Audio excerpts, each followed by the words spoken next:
1997 edition, including Phineas Godwin,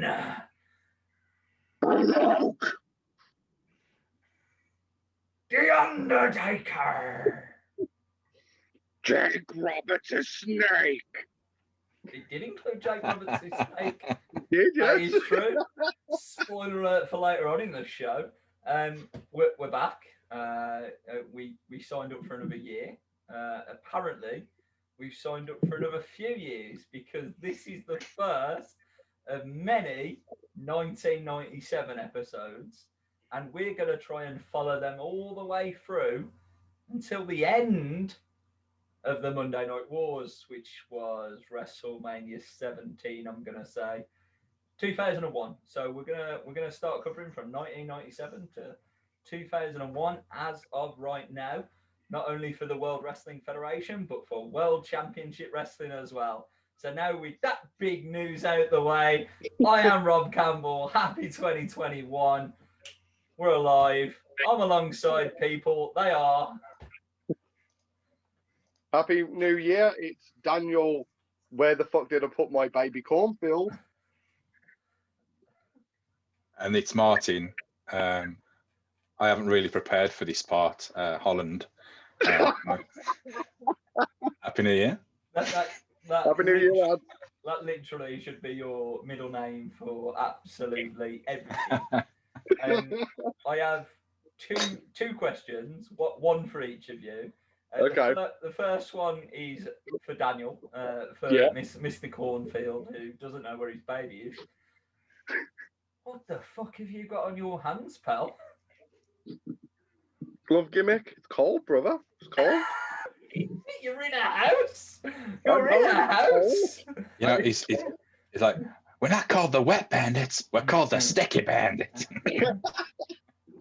And I'm trying to get, go on, sorry. A membership into that exclusive group. Yeah. I once wrestled under the tag team name the Wet Bandits. I think I was in like some terrible 6-man tag team match. Oh, there's one of them on this card too. The other thing on a more serious note to Mr. Holland there, joining The Rock this week is an absolute another legend.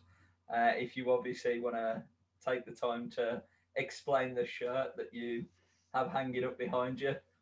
Oh, yeah. Well, I kept one. I kept one back. It was only right. Obviously, people who know Cam, he's 19 years old. He's COVID fucking shit. You know what I mean? It's 2020 was the worst year ever. But now we had a conversation about 2 years ago, and he put something on Instagram. He was always changing Instagram, always changing this and that, like putting new stuff up, artwork, all that sort of stuff. And he put one of these up. And I said, mate, you need to put that on a t-shirt. He's like, no, don't worry, bro, I will. That was like 2 years ago.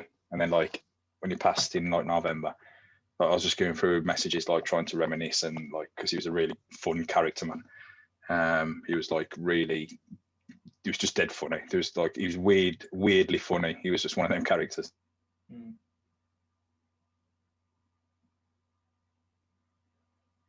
So now we all I've done was I didn't change anything. That's completely his design. Put it onto, got it ready for t-shirt printing, like brought it to HD, all that sort of stuff. All I had was this screenshot that I screenshotted him. I didn't even have like the proper image. It was a screenshot that I screenshotted and then messaged to him. He was mad. But I brought it up, made it bigger. It was all blurry, so I made it all like, proper good. So yeah, we sold, I think it was like 60 in the end. Raised some money for his mum and dad. I don't know. I think they raised some money for charity or done something with charity, but the money was secondary. A lot of people have bought this t-shirt, and I was happy that, I managed to do this for him. Even people there asking me, are you still doing them t-shirts? And I'm like, I wasn't really making a profit out of it, but, if we get, a big order, I can do it again. The only way I made it so affordable for people is because it was in such a big batch. But who knows, if a lot of people come forward and say, you know what, let's have one, I'll do it again, and then pass the money on again to his mum and dad. So absolutely. But no, I kept one back, and probably never wear it. I'll just be there. We'll frame it one day, maybe. That's what it's there for. That's what it's all about. It's a real sweet thing that you're doing. In all fairness, so to the king of the division.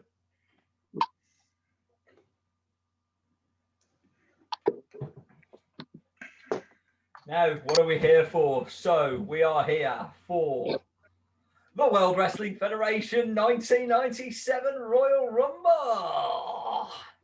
Yay! Excitement! A Royal Rumble. It's January. Yay! Not so much with this one, I'm not going to lie to you. However, this one did take place in a dome. It was the Alamodome. And this year's one also takes place in a dome, technically, being the Thunderdome. So it's pretty ironic, really, all these years later. We're in San Antonio, Texas. We are in front of a crowd of 60,477, according to some sites. Others have a different number. The pay-per-view had this number. I'm going with this number. It is against the capacity of 71,000. But when you compare that year on year, Mr. Holland, the 1996 Rumble had a capacity of 10,132, but their attendance was 9,600. So under, over, year on year, I'll take it. They've nearly filled a dome, right? Yeah. Even though the percentage is probably roughly the same, it's 9,000 compared to 60,000 is not the same, is it? You know. No. Yeah. And even then, like, there were certain shots in this show where you could see the amount of people, and you could tell they'd done decent. Hmm. There was definitely some good shots where to show off the fans. Yeah. Yeah. I don't. And in terms of the buy rate that he got on pay-per-view compared to the 1996 Royal Rumble as well. So the year before, I did find this a little bit strange and also interesting, but the 1996 Royal Rumble, the buy rate for that was 260,000, whereas the buy rate for the 1997 Royal Rumble was actually down, so 244,000. What do you make of that? Oh. Well, bearing in mind, I mean, at this sort of point in history, WCW had, in the last year, had turned up and started running Nitro. How many weeks for, Martin? Huh? How many weeks were they on top for, Martin? About 83. Woo-hoo! Someone's been paying attention to what we talk about on the show. I like that. Someone's been watching the podcast. Awesome. 83 yeah, there should be a weeks. podcast about that. That's a good. Yeah. Yeah, that's a good podcast. That is. Maybe if, Should make one. maybe if they got like Eric Bischoff on the podcast to talk about like those 83 weeks, that would be pretty good. Who Right? better? Who better? Well, Yeah, definitely. Doesn't work for me, brother. Yeah. So the intro of this show starts as all World Wrestling Federation shows back then did with this. The World Wrestling Federation for over 50 years has been the revolutionary force in sports entertainment. Obviously, I get an erection every time I hear that, and I hope you kind of do too. We then follow that up with a video package, obviously focusing on one thing and one thing only, and that was Shawn Michaels and Sycho Sid. The fact that Sycho Sid shattered the boyhood dreams championship victory at the Survivor Series in 1996, but the boy toy has grew up as he cared less for the title and more about Jose Lothario as Shawn Michaels returns home a man. So would this mean he's the boy man or the man toy? It could be a mantar.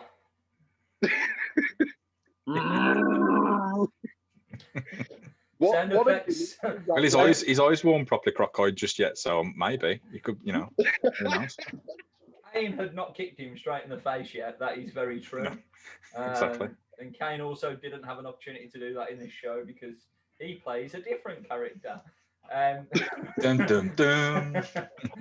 But anyway, Starburst Fruit Twist presents the event, and we get a fantastic camera shot of the arena with fireworks galore and Vince McMahon's voice shouting, and that is the best way I can describe it, shouting to introduce us to the event. Welcome, everybody! Who's he with? He's with the greatest announce team in the world ever, which was good old JR, Jim Ross, and Jerry the King Lawler. They put over the venue, which for good reason, as well as the main event. And then they pass us over to the Spanish announce team. And then we get a Rougeau, father-son announce team in French. They're in for a busy night. So what do you make of what we've seen so far and what we've heard so far? Mark, do you want to go first on this? No? Okay. You know, like, what I love is, I've put in capital letters, Starburst Fruit Twist. I love it. I love that Starburst was big enough to sponsor a 60,000 like capacity pay-per-view in 1997. Do you know do you know what annoyed me a little bit though about it, Mark? Is that the voiceover go, he didn't introduce them. He didn't tell us. Yeah. He normally says Snickers presents. Yeah, exactly. They didn't pay that much. They didn't pay the premium package. It was just, that was the starter pack. That was the pay for, obviously. But no, I think you know, like Vince McMahon in between JR and Lawler, like it just looks like he's like getting in between like two lovers. Do you know what I mean? Because obviously we know JR and the King are like the probably the best commentary team ever in wrestling history. You know, controversially, you know, debatable. But I think so. I know. Debatable. Well, there you go. You know what I mean? And it just looks like Vince is sat in the middle. JR can't really use his flow. The King is just like popping up whenever he can. Like, he just doesn't look like he. I think they really gelled when Vince went. So, you know, agreed. Yeah. It looks like he likes to just be in control of everything. This is like, you can see on screen, he's like got to be in charge of everything. Yeah, it does feel like a bit of a cock block. It really feels like exactly. Yeah, like he has to have like be in control. I'll do this. I'll do that bump. I'll do this finish. I'll screw Bret over. Do you know, he's got to be involved in absolutely everything. Like, do you know what I mean? Just like get a grip. This is Martin Holland reading from Vince McMahon's autobiography. I did everything. Yeah. I was going to say, exactly. We're covering the whole of 1997. Don't spoil it for everybody. Gone. Yeah, Vince is a cock block. End of conversation. No, I think that's what ruined. There's a lot of times in this show where Vince says something and it's almost contradicted seconds later by what's happening in the ring. Yeah. And that just made me pop. There's a couple of examples. What a maneuver. What a maneuver. Yeah. Like, Ahmed Johnson, the greatest athlete ever. Yeah. Well, we will come on to Vince McMahon's favourite wrestler of all time, Ahmed Johnson. We've got no choice. he's booked, brother. So we got no choice. But we pass it over to Howard Finkel, who is the greatest ring announcer of all time, and we get him to clearly introduce Goldust and Marlena. It's the Intercontinental Championship match between Goldust and Hunter Hearst Helmsley. We get a little video package explaining what's happened between these two, including Triple H going after Marlena, getting her on an episode of Raw. Todd Pettingale does the voiceover. It's not his strongest point, I ain't gonna lie. And then Hunter Hearst Helmsley finally wakes his way to the ring. He's got the championship above his head rather than around his waist. I felt that was a strange move for him. It felt a bit out of character, but it felt almost like a directive from the boys in the back to say, you're in a big dome, go and show off your title. Yeah, it's one of them. I think it depends how it works with his character, but then I would argue that because of his character at the time, he shouldn't have even been carrying it. Mm-hmm. He should have passed it off to wherever it was. And speaking the fuck of which, who was he with, Rob? Who was he with? He was he was with Greatest enforcer in history. Oh. I mean, you see, the thing about that statement is it's wrong. The second part of that statement being incorrect is exactly why he's not the greatest, because he proves it right now. Because he's on the way to the ring, and the announcers are they're a little bit baffled. They're like, just that? Who is that? Oh, I think that looks like Mr. Hughes, Curtis Hughes. And they're finally working out that it is Curtis Hughes or Mr. Hughes, depending on what you want to call him. And then, halfway down the entrance, Goldust decides to get out the ring and go and start battering Triple H. And I'm like, hold on a minute. And bear in mind, the bell has not rang at this point. So if this geezer is the best enforcer in the world, guess what he's doing? He's taking Goldust off him and throwing him around like a rag doll, and then rolling him back in the ring for Triple H to get an easy start on the match. Does that happen? Does it fuck? He just stands there and watches it. Marlena was more use than Curtis Hughes. I'm just saying. Yeah. She was out there. Twin Peak and out young there. Martin Holland got his first erection watching Marlena. That's why she's my favourite. Wow. But, Okay. This Mr. Hughes motherfucker, I'm going in on it now. In fact, I'm calling this now for the entire show. The managers and the seconds, the valets, whoever you want to call them, they were fucking dog shit. Not one of them was actually there for any real reason. They didn't contribute to the match in any way. Yeah. Like, you've got 30 lads that are in the Rumble later on in the night, right? A couple of these lads, right, okay, we can't fit you on. Curtis, can you go out with Hunter here? Do I have to? Yeah. Do you want a match? Do you want a job, mate? Yeah. He clearly didn't. He clearly didn't, because he didn't go out with him at the Rumble, did he? No. I think he got fired that quick. I think that's what it was. I think he actually got fired by him. Instantly done. But do you know who Triple H wanted at that point? As his manager? Yeah. What? China? Or? Yeah. Okay. Because he'd been petitioning. That quickly got switched. Yeah, that quickly got switched, don't it? He didn't I've take been long. watching the Triple H documentary. Ooh, And he said it was about this time he was pushing to get China in as an enforcer. Yeah. And in pushing fairness, to get in China. Yeah, definitely. Yeah, they just kept throwing people with him just to try and keep him quiet. Hey, we spend most nights in a bed together. Why don't we work together? What could possibly go wrong? Don't know. I'll let you know when I find out. I'll let you know in Vegas with unconscious Stephanie McMahon. Well, I think he drafted in his luck on that one, to be honest with you. So swings and roundabouts. Anyway, Goldust kicks the shit out of him on the entranceway, rolls him into the ring. Earl Ebner, he's the referee for this one. He picks up the belt, raises it above his head, and we're off to a very, very aggressive start for the match. Now, I don't know where to begin. I don't know where to begin on how badly I didn't really respond well to this match, and this was the opener.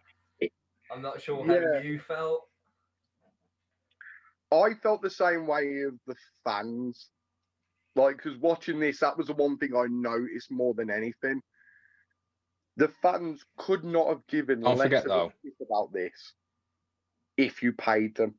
Don't forget, though, tell me how many dark matches was in this pay-per-view. So we will talk about them in a little bit more detail a little bit later in the show in our Mexican segment. However, there were 3 dark matches. But my point is, and they was all AAA association matches, I believe, or something along those lines. So if you're 3 matches deep already, like high spots, Do you know what I mean? High spots, fast, go, go, go, go, go. Like, you're probably thinking, whew. And then, oh, we're on air. Go on, live, go. And then you're like, oh, okay. Like, that's probably why I think it was probably too much in them 3 matches. It wasn't like slow. Them matches, I haven't seen them, but I can imagine them fucking. It's super crazy in one of them when he was Hysteria. Yeah. Crazy. Like, you know what I mean? I can imagine them matches being massive, like up tempo. Spot fest. And then you got Goldust and Triple H coming out then in the first match of the pay-per-view. Yeah. Crowd are probably spent and they're probably like, oh, okay. That's the only thing, because personally, I enjoyed this match. I enjoyed Triple H Goldust. I really, really did. I'm going to say, I think you're in the minority on your own there, Mark. I think if anything to go by a match later on in the night, they didn't do much for the crowd. That's my personal opinion. Let's hear why Mart enjoyed this match. Please. I enjoyed it solely because Goldust just did not give a shit about them steel steps on his back. That's the pure reason why. I loved it. Goldust was like, "You motherfucker." Yeah. Just so I can get this clear, the whole reason that you like this match is because Goldust should have been disqualified about 4 times. Yeah, and he wasn't, and that amazed me. It amazed me. I was in the wow category then. Do you know what I mean? You were thinking, what's Lebner had before he's come out here, like? Yeah. So you didn't pop when Triple H smashed his own head into the steel steps when after he had Goldust hitting him 3 or 4 times? That as well. Yeah. But nobody would have seen that. Like, that popped me. Yeah. And I wish it hadn't happened. I felt like. Yeah, so. That's it. Yeah, exactly. Lads, let's not forget that George and Adam have been thrown out the building. First of all, I have no idea who they are, and I don't fucking care either, to be honest with you, Vince. I'm down to have an interview or something down now with Pettingale or something. I couldn't give a shit. I'm going to say, what I could gather. I haven't seen any milk bottles with the pictures on saying I've seen these jobbers. Yeah, I mean, we've definitely seen Marlena's Twin Peaks, and I was happy with that, to be completely honest with you. But when go on. That's actually what she names them, George and Adam, respectively. There we go. That's where they've gone. Okay, all right. You know what I was thinking as well? You know, it made me laugh is when Vince McMahon was saying this like story about they've been thrown out, and then like the King just like laughs. Yeah, literally. He's going. And Vince is like, I don't know what's funny. I don't know what's funny. Not one person gives a shit, Vince. Not one person. I think George and Adam didn't care as well at the time. That's how bad. You sound like your dad's just passed away. That's how devastated Vince McMahon sounded. Do you know what I mean? Like, fuck me. Yeah. George and Adam have been kicked out. Oh, what a shame. He said that as a disclaimer to say, that wasn't supposed to happen, and we're really, really sorry. Just in case you try and like sue us, like that. We hope that it's misunderstanding by the security here at the Alamodome. Hopefully we George Adam. George Adam, do you like steroids? Do you want some steroids? Stay quiet. Yeah, what you don't know is George and Adam became the headbangers. So Todd Pettingale does get an interview during this match because this match goes on far too fucking long for what it is for a start. And we get to hear from Colin Ray, and it's one of the most awkward interactions I've ever seen in my life. Todd Pettingale makes him sing one of your songs, monkey. And Colin Ray's like, which one? And Todd Pettingale must have like Googled him. That wasn't a thing back then, but the equivalent to Google. So ask JR, who's this guy and what does he sing? And then Todd Pettingale's obviously repeated that. Sing that song. So Colin Ray starts singing it. Vince McMahon seemed way too happy about that moment as well. Way too happy. It had almost, it had cheered him up because George and Adam had left. Maybe that's what happened. George and Adam had to leave just to give this guy a chance to have like 30 seconds of awkwardness with Pettingale. Yeah. Yeah. And yet, still not the most awkward interview that Pettingale gave that evening. Not at all. We will get to that if I know what you're referring to. I think. But, I hope so. I hope so too, Uncle Tom. But Goldust is all over Triple H for the majority of this match. There's a lot of outside work. Earl lets it all go. Like I say, should have been a few disqualifications during the match.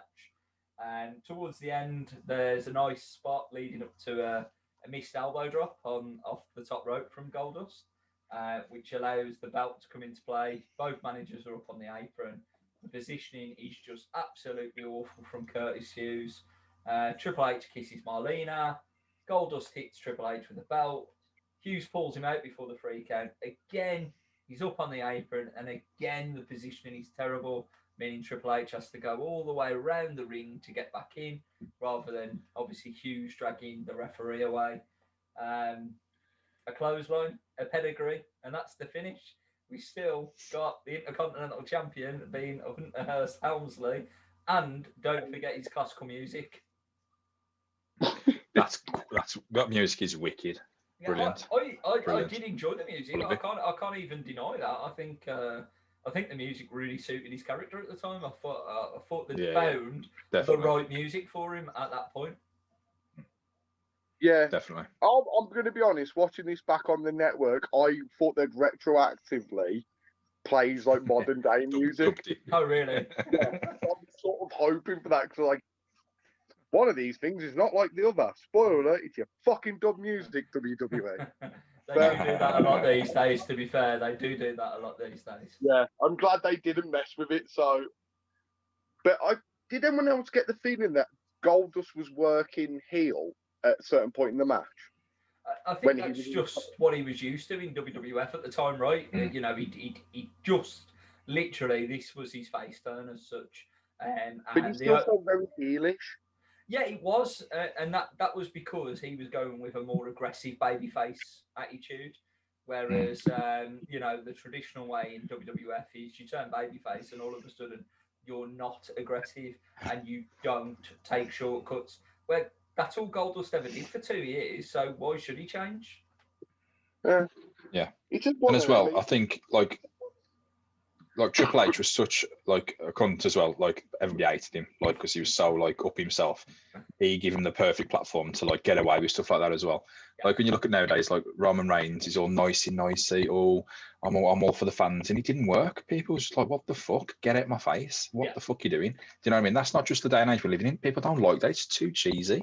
Whereas he's probably obviously pushed that boundary of like cool face, cool baby face. Like, you know, I can get away with a bit of cheating and blah blah blah. But I don't know. Too much. I hate cheese. You know what I mean? It can work if it feels genuine. If it feels like it's genuinely that person, they're just portraying themselves. But you can tell it's definitely not him. So that's what match a lot. I mean, the crowd as well, just not giving a fuck. So yeah, they didn't give a fuck. They went 16 minutes, 50 seconds. Like I say, it was way too long. The pace was too hot to go the length it did, really. And for the rivalry build-up, because it had only been building around a month. Do you know what I mean? It weren't as if it's been a 3-month build to this. It's literally been, you know, 4 weeks, if that, really. 10 to 12, I think, would have been enough. In terms of the star ratings, Big Dave gives it 2 stars on this one. What was you at, Dan? 1. And that's me being generous. Martin? 3 stars. I'll put this one. Are you serious? Yeah, what did you put? 1.5. Okay, now. Fuck off. What do you mean? I'm going to say, do you want to go around the room and explain why your stars are your stars? I think I already did. I'm pretty sure I have to agree with you, except I was a bit more harsh on it. Curtis Hughes dropped half a star. Solely. That's the only reason I'm not 1.5. Hey, are you serious, Mark? Yeah. All right, fair enough. On to the next one. This was the second best. This was the second best match on the card, by far. And it was a 3-star match. Easy. I'm really worried what you're rating the other matches. This is the thing, though. I know WCW was in a bit of a rut at the beginning of 1997, but fuck me, this match didn't deserve 3 stars, buddy. No. Have them drinks gone to your head? We'll see. No? I'll I've tell you reached what, star ratings when I was sober. I'm we gonna will say, see. We will see. We'll move on to this the is not- next one. I'm gonna say, can we talk about the introductions of mini promos from the wrestlers during the show as well for the Rumble? Yeah. Yeah, 3 stars. Okay, no problem, Mark. Let's move on to something that is worthy of 3 stars, and that's a Bret Hart promo. He tells us that he's always been a marked man, and he ain't about taking any more steps back, and how he's gonna win the 1997 Royal Rumble. Don? Yeah, Bret Hart promo got better over the last couple of years, so passable. Never really a big fan of Bret Hart promo, though. Just not right now. Gets better in the year. And this is Daniel Cornfield's last appearance on Hot Tag Reviews. We'll go back to a 2-man booth. Mark, what did you reckon? Did you even watch it, local?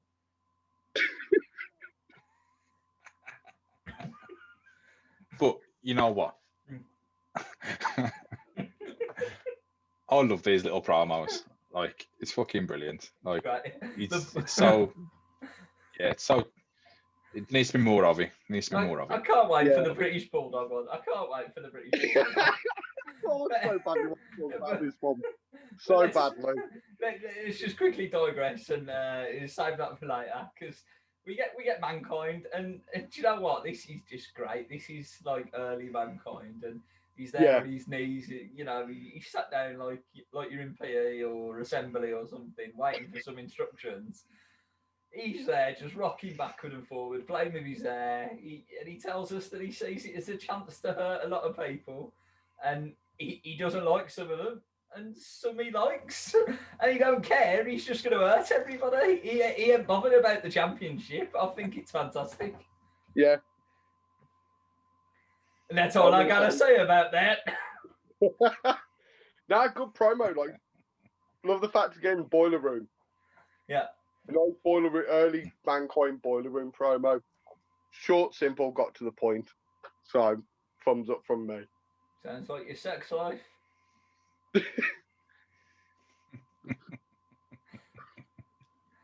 Oh, Mark, anything about your man? Yeah. Mrs. Foley's baby boy? It's good. It's good. It's good. 3 stars. So the Nation of Domination. On a t-shirt. It's good. It's good. It's good. Martin Holland. 3 stars. All right. Yes. Fantastic. Oh, So, Nation of Domination music hits. Anyone want to have a go at reliving the Nations of Domination's music? No, I don't think so. Nation of Domination. I don't even want to talk about this fucking match. Why your favourite wrestler of all time, isn't it?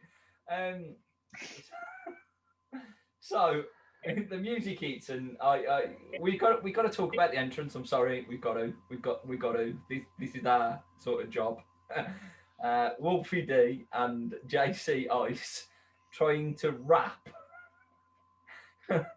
Along with multiple members of the Nation of Domination, and I could not be asked to go and research all of them. I'm not even going to shit you or lie to you or whatever the phrase is at this point in time. Crush, D'Lo Brown, they were there. That's all that matters. And Farouk, who is the leader of the nation, make his way to the ring. I mean, what the fuck was this rap about? I think it was.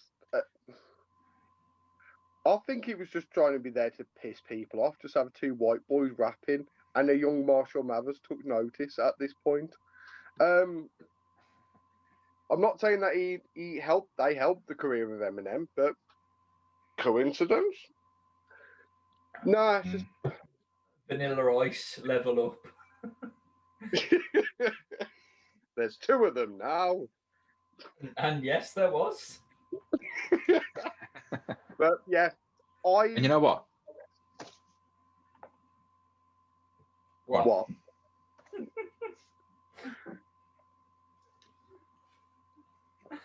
No, go on. I thought he was done. Oh, for No, fuck's sake. I was waiting for you.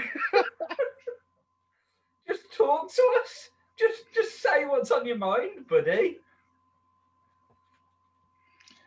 Like, I love the Nation. Nation, absolutely, like a really big part of like the history. Like, but it's also some of the shit that was happening was just like absolutely terrible. Absolutely terrible. Like this match. Like this match. Okay, yeah. Done. Go on. Yeah, like I wanted to say, like, never before was the music. Just quickly onto this, the music of the Nation got so much better by taking so much out of it. So, Well, but let's get on to this match and that pre-match segment. So, once the Nation of Domination get in the ring and do their little salute to the people, I guess, we get shown a little video package to put over just how good Farouk's opponent is. Now, not only did this man win the 1996 Slammy Award for being the new sensation of the World Wrestling Federation, this man also, later in that year, went on to win the first and only ever, I believe, Kuwaiti international trophy. Do not laugh at this man's history and track record of accolades, because after winning the Kuwaiti international trophy that he was put over in, he became the Intercontinental Champion. It was then when he met his arch rival. African American. First African American Intercontinental Champion as well. Really? That's how much he was put over. Yeah. Are you making that up, or is that real? No. Okay. True. You said it with confidence. I'm happy with it. No need to fact check this one. Ahmed Johnson, the first ever. Is it real? Is it real? African American. Yeah. African American IC title. Yeah. Champion. What a legend! And look at the future. Look at what this man paved the way for. Dwayne "The Rock" Johnson. You would be nothing without the new sensation of the 1996, the Kuwaiti international champion. Yes, international trophy winner. You would be nothing without this man. But he, however, suffers with a ruptured kidney at the hands of Farouk. Yeah, sound. Vince McMahon is still trying to put Ahmed Johnson over like it's 1995. Did anyone else spot this during this thing as well, this vignette? He referred to Ahmed Johnson as the People's Champion, and that made me feel weird. I'm not going to lie to you, I was a little bit distracted by the video package because all I could think about is you're going down, you're going down, you're going down.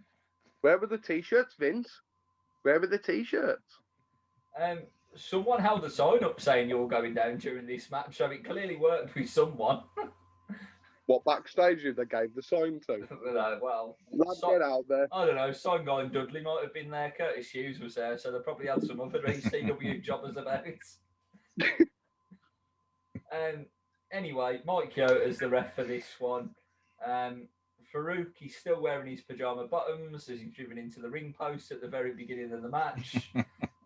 Ahmed does finally rip his pajama bottoms off and says to him, "You're going down. You're going." And then Ahmed is he's gasping for air after about 2 minutes into this one. It's quite sad, really. And I know he's had surgery on his kidney and he's probably not in the greatest shape compared to, new sensation Ahmed Johnson. But for fuck's sake, 2 minutes, all he's done is chasing around the ring and hit him into the ring post and he's blowing out of his arse. So not great. This one again should have been Not fucking great. You just rated the last match 3 stars, but you don't get to slag any match on this card off. You're rating them all 5 stars as far as I'm concerned. What made it not great for you, or worse than not great for you, Martin? Fucking everything. Absolutely everything. Like the way he's put over, he's a pile of shit. The fact he wears fucking 4 knee pads, he's got 2 fucking legs. What the fuck's going on? What the fuck? Ahmed Johnson being like a Ford and he having like, you know, backwards knees, so he has to wear a second pair there. Exactly, and I'm thinking, hang on. Yeah, he's like his finisher. It's got to be like a massive, massive front bump. Surely he's got 4 fucking knee pads on. He's got a knee pad on his thigh. He's got a massive, big fucking bump. Not once does he fucking front bump anywhere. I'm thinking, what's the point? One front bump, but that's at the end of the match. Oh yeah, yeah. I think that's why he was wearing him for this night. I just don't get it. Buy shorts. Exactly. Buy shorts. I just don't get it. Like Sting done it with like he had like some sort of like padding with his singlet on like his outside. Yeah, but that's not because he was protected. He's got a fucking knee pad on his fucking thigh. Fucking what am I missing? What am I missing here? It fucking rolls me up. I don't know what the fucking hell was going on. I don't know why the fucking hell Vince let him fucking go out there with fucking cameras on, people buying a fucking pay-per-view. He's got fucking knee pads on his fucking thighs. Ladies and gentlemen, this is the first time, and hopefully there's many more to come, of the brand new segment, Mart's Meltdown. Because I've never seen you deliver such a passionate speech about something that you've hated like that before. That's brand new, and I love it, and I want to see more of it.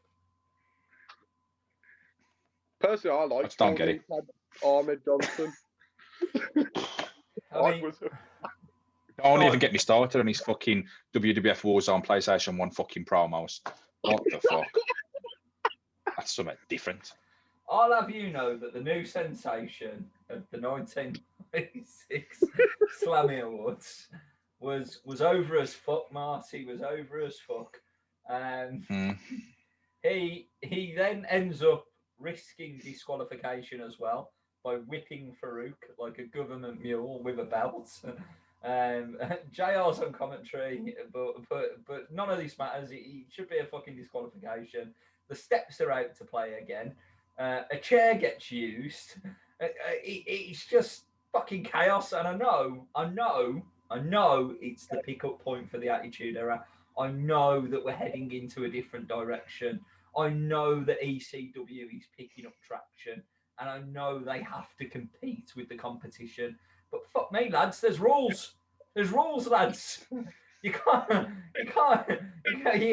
You're going down. You're going down. You can't fuck with the rules. Is that like the modern day equivalent to chicken in the Independent? Like, you know what I mean? That's how bad it is, ain't it? 100%. I mean, can you think of a worse crowd chant to try and get over than "You're going down"? I reckon that when we go back to normal, I'm going to get that chant over. I bet you don't. Let's make it right. Put official, some on the line now, you two. Official right now that I will get that chant over. Define that level of over.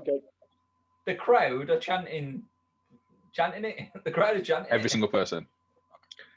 If you can get every single person in that crowd to chant it, then yeah. I mean, you know, every person, a bit of, you can hear it, you know, hear it's a definition of over as far as I'm concerned. Okay then. Okay. Yeah. Okay. Okay. Yeah. Right. Anyway, enough about the gambling. I will say this about this match. The fans were definitely into this one. What's They that, actually, what's that phrase? What's not Don? Sorry. What's that phrase? What's that, Rob? What's that phrase? What's the phrase? Which one? The gambling one.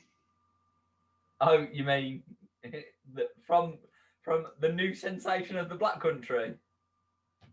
Yeah. Yeah. Yeah.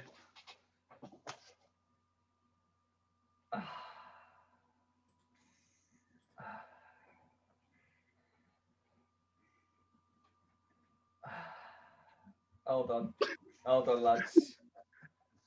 I think this part's getting cut. There's a bit of editing Yeah. to do here, Martin. Forget about it then. You better tap out before bet regret.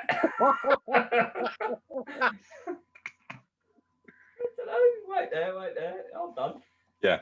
The new sensation of the Black Country can have a little shout out. Turn the volume up. It's tap out time. Tap out there. He just fucking attitude and just sitting in the pub and big splash team. Do you even know anything about Ukrainian football, Dave? Think before you bet. Tap out for some time out and avoid bet regrets. There you go. That's it. And that was our first mini review within the review of a gambling advert. I just wanted to sponsor the new sensation of the Black Country because, you know, simply sensational.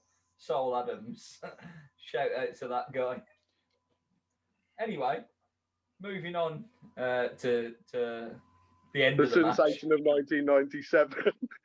Hey, steady on, mate. He didn't win the Slammy that year, I don't think. They won it the year before. Yeah, exactly. 1996. Yeah. Come on, that's how years work, buddy. I'm going to say keep on track here. You're getting sidetracked. So anyway, there was a couple of power moves, including a spine buster, which obviously I enjoy. There was one from each of them. It was almost like a little bit of a competition. I can do it better. No, that's my move. I can do it better. Obviously, Farouk's giving a lot of mouth to the crowd as well for some strange reason. Gives Ahmed Johnson a chance to catch his breath, and you know, all of a sudden, hits him with a spine buster. Farouk waves in the Nation, and it's a DQ finish as the Nation join in. How dangerous was that throw of Wolfie D to the outside? That was a get the fuck out. There was no I'm looking after you, brother. That's you're going over. Horrible, super dangerous. Didn't like it one bit. Yeah. Almost. That was the superstar of the year throw. He wasn't the superstar of the or year. the newcomer of the year, new sensation of the year. The new sensation of 1996, lads. We really need to keep on top of the gimmicks, okay? What are we without gimmicks? Ahmed Johnson. I mean, I'd rather not be. Anyway, instead of incurring the wrath of Holland before this one. We spent loads of time on this one. Let's finish it. Ahmed goes up the entranceway after Farouk, who he's just casually walking to the back. I mean, did you see how long that fucking entranceway was? Of course, Ahmed Johnson was going to catch up to you, dickhead. What did you expect? So some jobber gets involved, and all of a sudden, Ahmed turns his attention from the man he wants to kill to a jobber. I didn't get that. Yeah. I didn't get it at all. Yeah. I was quite happy with what happens next, and what happens next is, spoiler alert, Ahmed Johnson puts this jobber through a table. JR makes a nice little phrase on commentary to say, I don't think he's going to be around long enough to cash in his benefits from the company. It was like, yeah, he's here on a one-night deal. Hey, buddy, do you fancy going through a table? You want to get on the pay-per-view, kid? Yeah, no problem, sir, no problem. But he also does hit this lineup, which obviously you'll know I appreciate. JR hits the line. He says, the Rougeos are in the danger zone down there. Oh, I'm going to say, I miss the days when the Spanish announce table would constantly get destroyed on a pay-per-view. This feels like the precursor, but then figure out what country to fuck over. There you go. There you So go. it became the French announce table. So, and the thing is, the way that the Spanish announce team sell the shit out of that table going through makes it its own little gimmick, to be honest. yeah. This match goes 8 minutes 42 seconds longer than it should do. Dave, give it 1.5 star. Don. 2 stars. Wow. Okay. For me, although the in-ring was probably worse than the first match, it told a better story. The fans were actually involved in this. They actually wanted to see this match. Mark looks shocked. Mark he gave 3 stars to that last one, so, it's true. Controversial opinions and all. It's true. I just felt it was a better match. And the thing was as well, it was short. Right. It wasn't so long you just got bored. It was like, quick, get in, get out. We told the story, on to the next show for us. So I was actually quite happy. So 2 stars. And Martin? Hang on. So I get fucking blasted because I've fucking done something as a 3-star match, which was actually half decent. This motherfucker puts a fucking 2-star match on a fucking negative star fucking product. What the fuck? Rob. Okay, let me catch Rob for a minute. Hold on.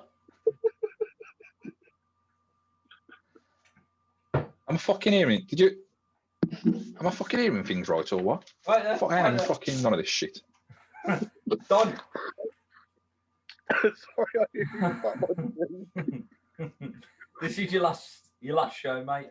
You can't be rating Farouk versus Ahmed Johnson. There's 2 stars. You're fired. Is that better, Marty? Is that better?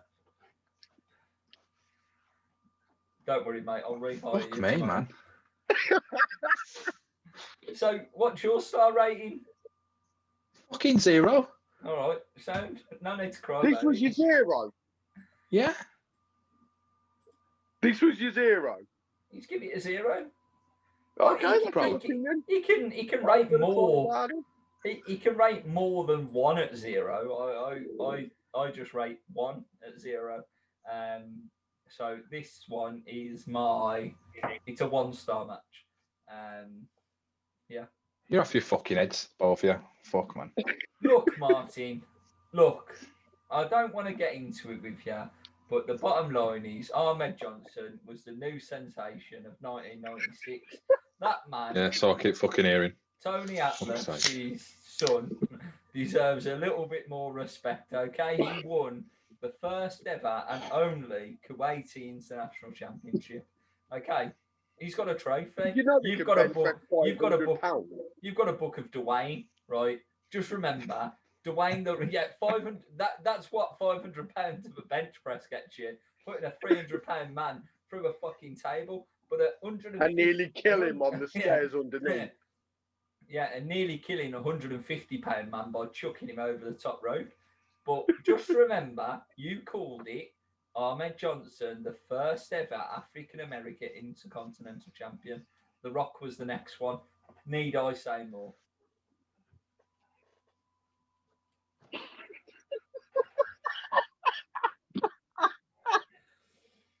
And now Terry Funk tells us.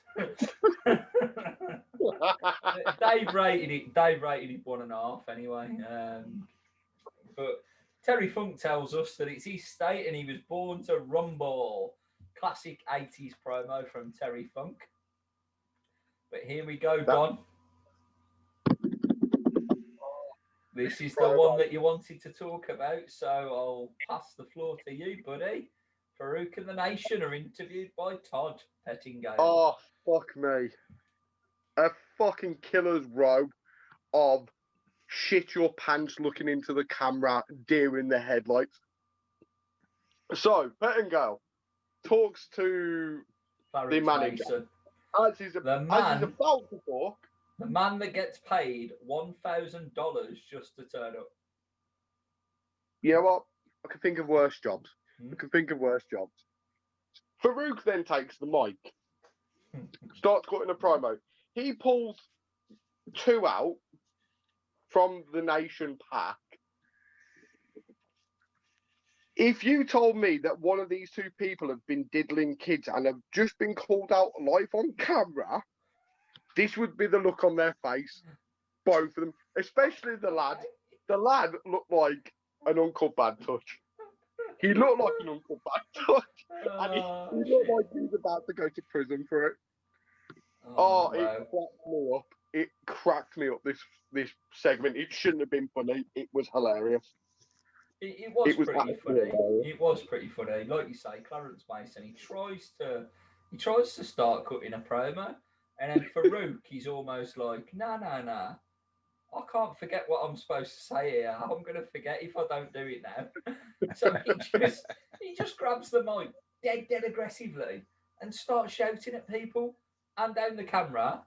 And then this is the one that gets me, because Uncle Tom, right, like, he's supposed to be, it's a racist term, really. It's to the white man of America and the Southerners and the racist people. So when he called Ahmed Johnson Uncle Tom, I was a little bit complexed, to say the least.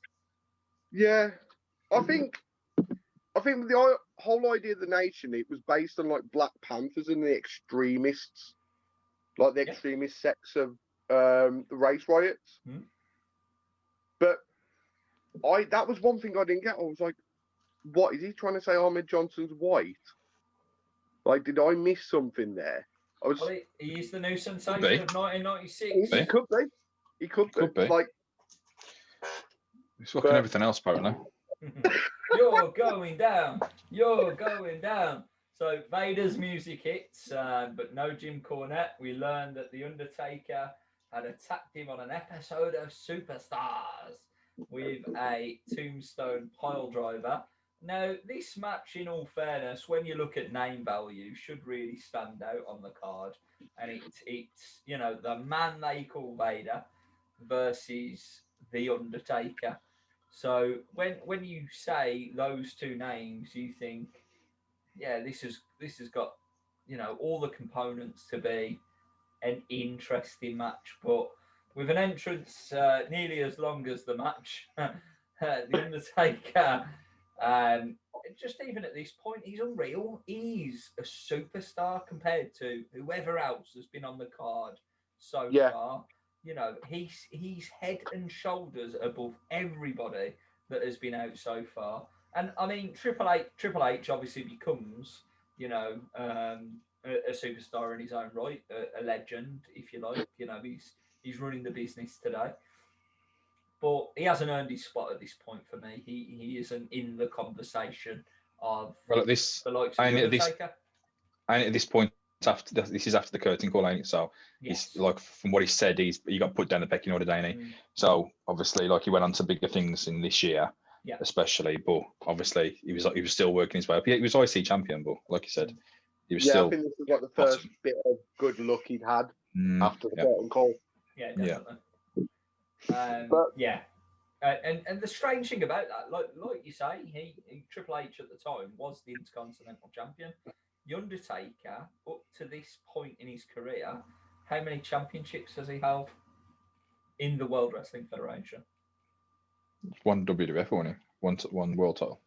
Any advances on that, Dan? I'd probably say 2, but I can't think of the second. You should have sticked with the first answer, dearie, because yes, it is only the one major championship, the World Wrestling Federation Championship. As we all know, he beat the man, Hulkamania. Beat the new sensation of '93. Well, let's not. We're not covering '93. We're not covering '93. Yeah.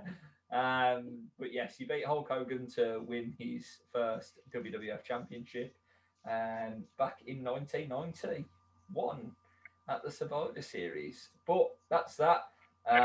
This match slowed right down. It's what you sort of expect from the 2 bigger men, I suppose. They weren't setting any records for pace, unlike some of the other matches. But I've got to ask you, lads, did you like anything about this match? No. There were snippets of something good Oh, for me. yeah. Like later on in the show, like a bit of a spoiler for the Rumble, Bart Gunn hits a shit rocker dropper. Hmm. Taker actually hits a fucking beautiful rocker dropper and a leg drop. His leg drop is beautiful. Yeah, yeah.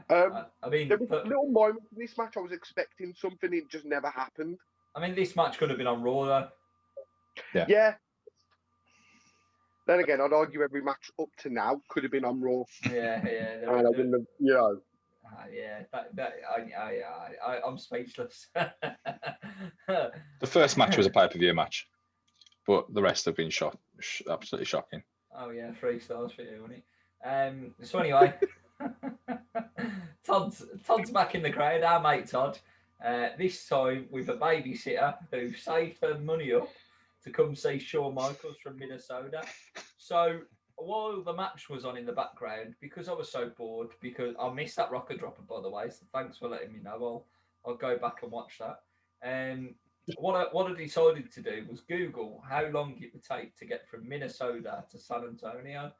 And I did this not only by flying, I did it by driving and also by walking. So we'll play a little game because that seems more interesting than the match. How many hours would it be for a flight from Minnesota to San Antonio? 5 hours. I'm going to say 4. Right, one at a time, you knobheads.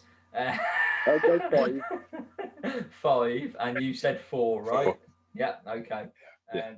You're both incorrect. It's 8 hours. Okay. 8 hours in the same country. In the same country. Okay. How many hours to drive there?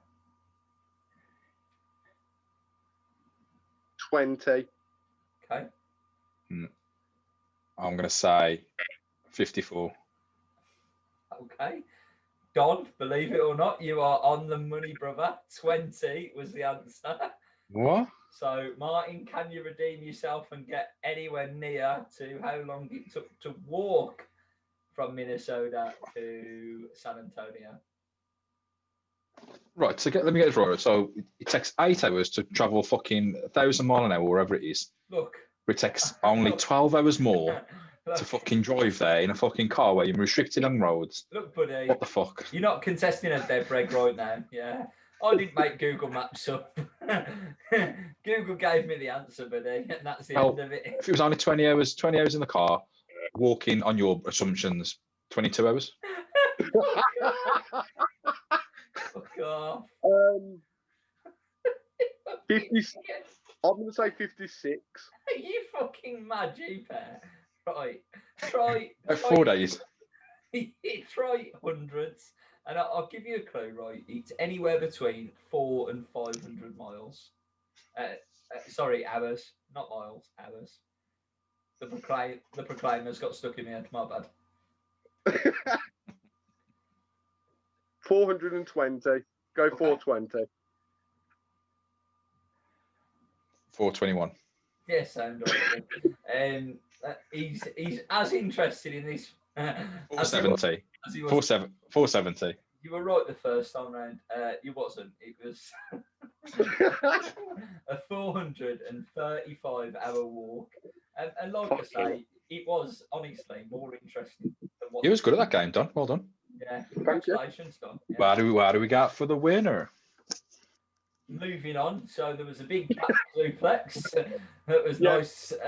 Was the Undertaker catching Vader? It wasn't as nice as Undertaker catching Vader in the air with a power slam, for God's sake. Can I just make a point? Yes. The second time you've already seen that spot once in the show already. Yeah. Farouk and Ahmed, right? Yeah. Yeah, but no one cared. No one cared about that one. I cared. Well, Martin cared enough to get angry about it. Martin started a new segment because of it. That was because Farouk was wearing pajamas and Ahmed was wearing 4 knee pads, though. That had nothing to do with the wrestling. One was ready to bump and one was ready to sleep. What's your point? The only thing I kind of liked about this match is the finish. And that was because it carried the storyline on between The Undertaker and Paul Bearer. Paul Bearer, absolutely hilarious when he jumps off the apron and cracks The Undertaker over the head. The second funniest bump in this match. Yeah, the second funniest bump. Yeah, without a doubt. It was great. You know, the match was shit. I can't even be asked to carry on. But anyway, there was a Vader bomb and there was a 3 count. Jack Dome was the ref for this one, by the way. And that motherfucker takes an awesome choke slam off. Rigor mortis kicked in as he was in air. Literally. It was that. So stiff, so stiff on the way down. His head must have hurt. Anyway, Taker. What he right. must have hurt when he got backstage as well. He got fucking chewed out by somebody. Yeah, I would imagine so. Jesus. The interesting thing here was The Undertaker went over to Vince McMahon and sort of started shouting at him and complaining at him when he's on commentary. And for me, this was the start of the walls breaking down. So everybody remembers Bret Hart doing it and grabbing him and the steel cage, and it's pissing me off. But The Undertaker went and done it as well. So yeah. And he was out first. So if anything, Taker started the trend. Yeah. Yeah, no one ever thinks about it, but I suppose that's the advantage of us watching these shows now. Definitely. That we can retroactively go, oh, wait, that's the first time that happened. Mm-hmm. Yeah. So it's interesting. Yeah, it was interesting. The match was 30 minutes, 19 seconds. Big Dave, give it 1.25 star. Dan? 1.5. Okay. Martin? I'll give it 2. Okay. I went with 1 star. I felt it was underwhelming, you know, for who was in the match, to be honest with you. And like I said earlier, the finish was the only thing that I was interested in because it developed the storyline between Paul Bearer and The Undertaker, which was actually the main storyline for The Undertaker since SummerSlam 96, strangely enough. All the way up until pretty much after WrestleMania 14. So it was like a 2-year, if not longer, storyline, which was fantastic. You could argue the storyline started when Paul Bearer joined him at his side. But since the heel turn is what I'm classing it from. Yeah. Did you know there's actually a comic book out of the origins of The Undertaker? Oh, wow. That and sounds... it's a kayfabe comic. Okay. Is this a real advertisement or are you... This is actually a real thing. I'm not going to advertise it. Well, you are. If you go online, there is it's sanctioned by the WWE. I'm not going to advertise it, but you can find it online. You've got the whole conception of like advertising completely wrong there. It's an anti-advertisement. No, it's a kayfabe. Yeah, it's a kayfabe head over story. to kayfabe.com. It's in the offer code, the Heart Tag 10, and you'll get a discount on this piece of shit that he's talking about. No, but it is actually quite interesting because they sort of, in the comic, they refer to him as Mark. Oh, wow. Mark. So it's really? like, yeah, it's actually not a bad little comic. I have read it, and it tries to fill in gaps where stories haven't told, but it doesn't, and it's just funny. But it's actually worth a read. I will say that. You are intriguing me, and maybe I'll Google it after. Yeah, have a look. Try it out. Try it out. Cabin 58, bro.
So we go from the Vader Undertaker match to a Austin promo. Austin quickly tells us that he ain't cutting a promo until he has sent 29 other guys over the top and heads to WrestleMania to fight the champ, baby. And then, Yes. in my favourite off-the-cuff promo possibly ever, a man from Manchester, or as he's billed, Davy Boy Smith, the Manchester. British Bulldog from Manchester, and he shouts at the crowd about winning the Rumble. Who's going to win the Rumble? Like he's outside the bag of dough. And then he tells us the reason that he's going to win the Rumble. And I shit you not, I quote this from the British Bulldog himself. I'm going to win the Rumble because I'm bizarre. Oh, What just happened? let's be honest, British Bulldog not really known for his promos, so I think they actually caught him off the cuff. When do you want to say a few things while you come in? Yeah, if you got any like line you want to get over, like a gimmick, like you're going down. He didn't have anything, so he was like, I'm the British Bulldog, and I'm going to win because I am bizarre. And a young Goldust took notice.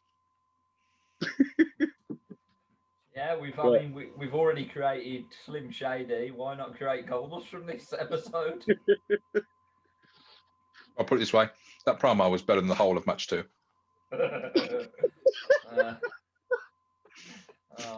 Fucking hell, that's great. The new sensation.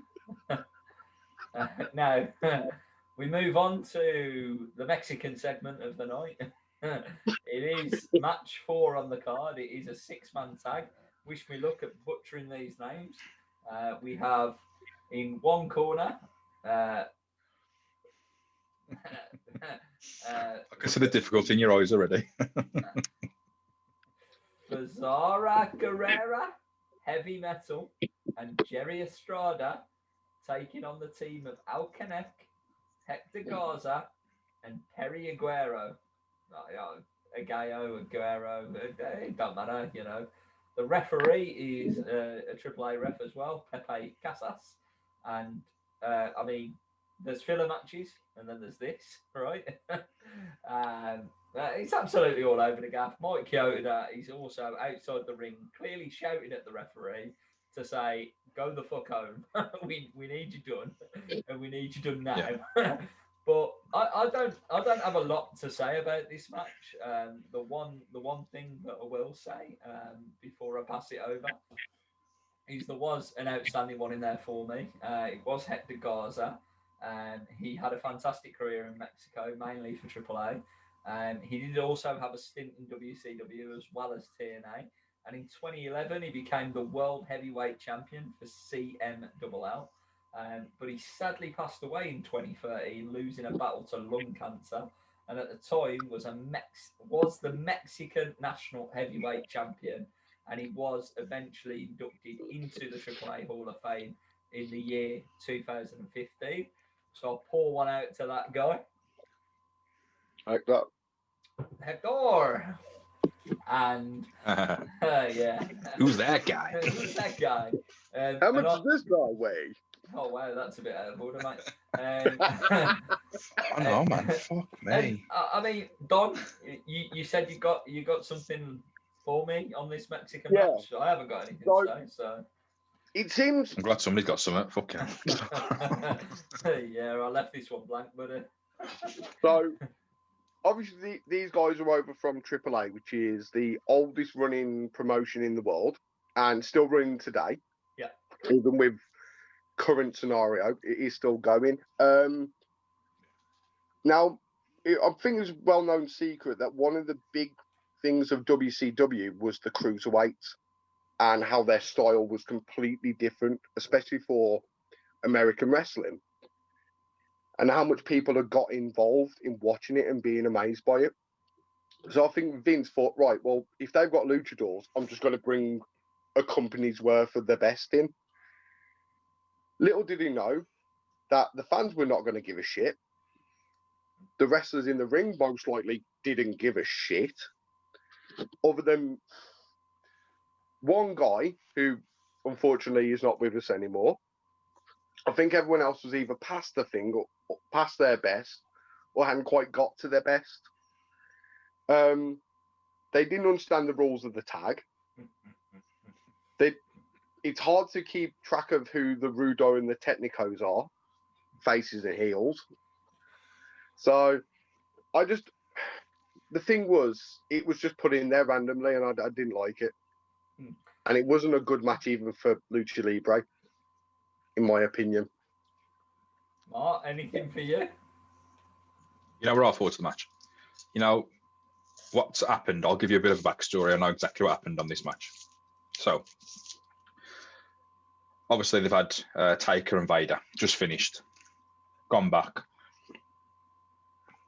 What you don't see off camera, there was a massive sign that come down from the ceiling that said, "If you fancy taking a piss, do it now." And that's what happened. Nobody could see it on the camera, but signs come down saying, "Fancy a piss break? You've got about 15 minutes. Come back." And that's what happened. Is they basically put this match in there as a piss break. That's all I got to say about that. Oh, fucking hell, Forrest. And it's a shame. What a legend.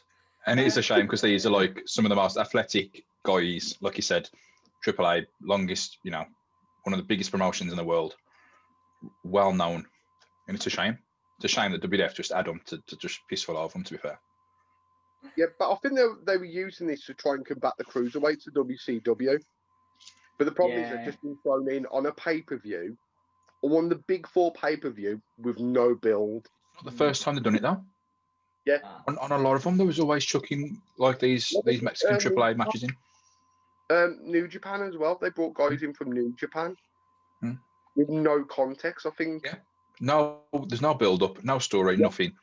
Mexicans really didn't have a storyline until Eddie Guerrero sorted it out in WCW with LWO.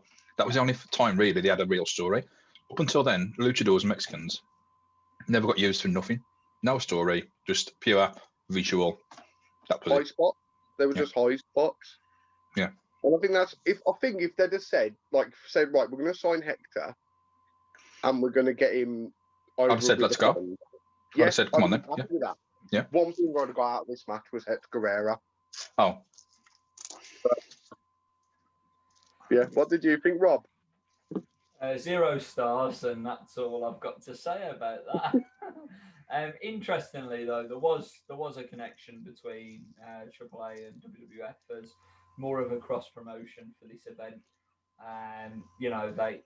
They advertised heavily in the San Antonio area to try and get walk-ins on the day, and they had a marketing partnership with Taco Bell, offering coupons for discounts. Texas is one of the biggest Mexican American states as well. Right on the board though, isn't it? So obviously the Alamodome is named after the fucking fight, basically. the great last stand at the Alamodome, and all that shit. But there were also 3 Mexican matches before the show, 2 dark. And 1 on the free-for-all, to be exact.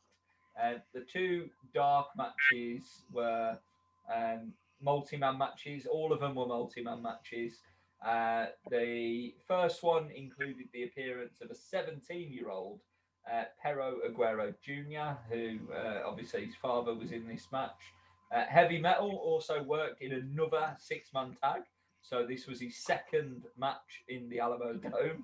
And then the third match that ended up being on the free-for-all was a mini division match.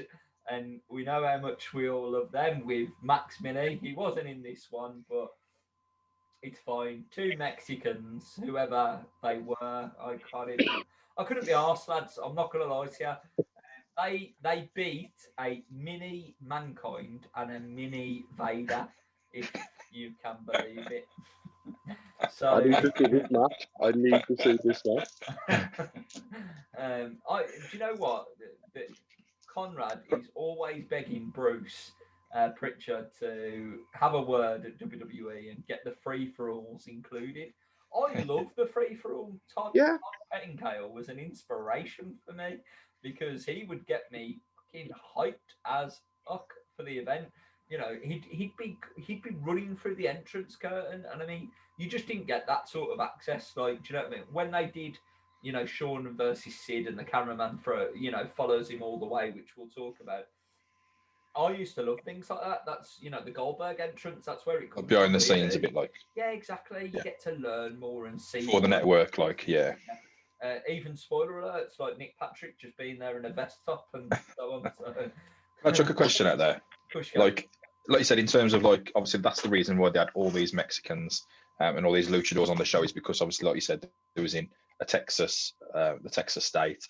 It was trying to push heavily on that. So how would the advertising look for you? Do you think, like, you know, like nowadays you put posters up outside the venue to try and get local people around?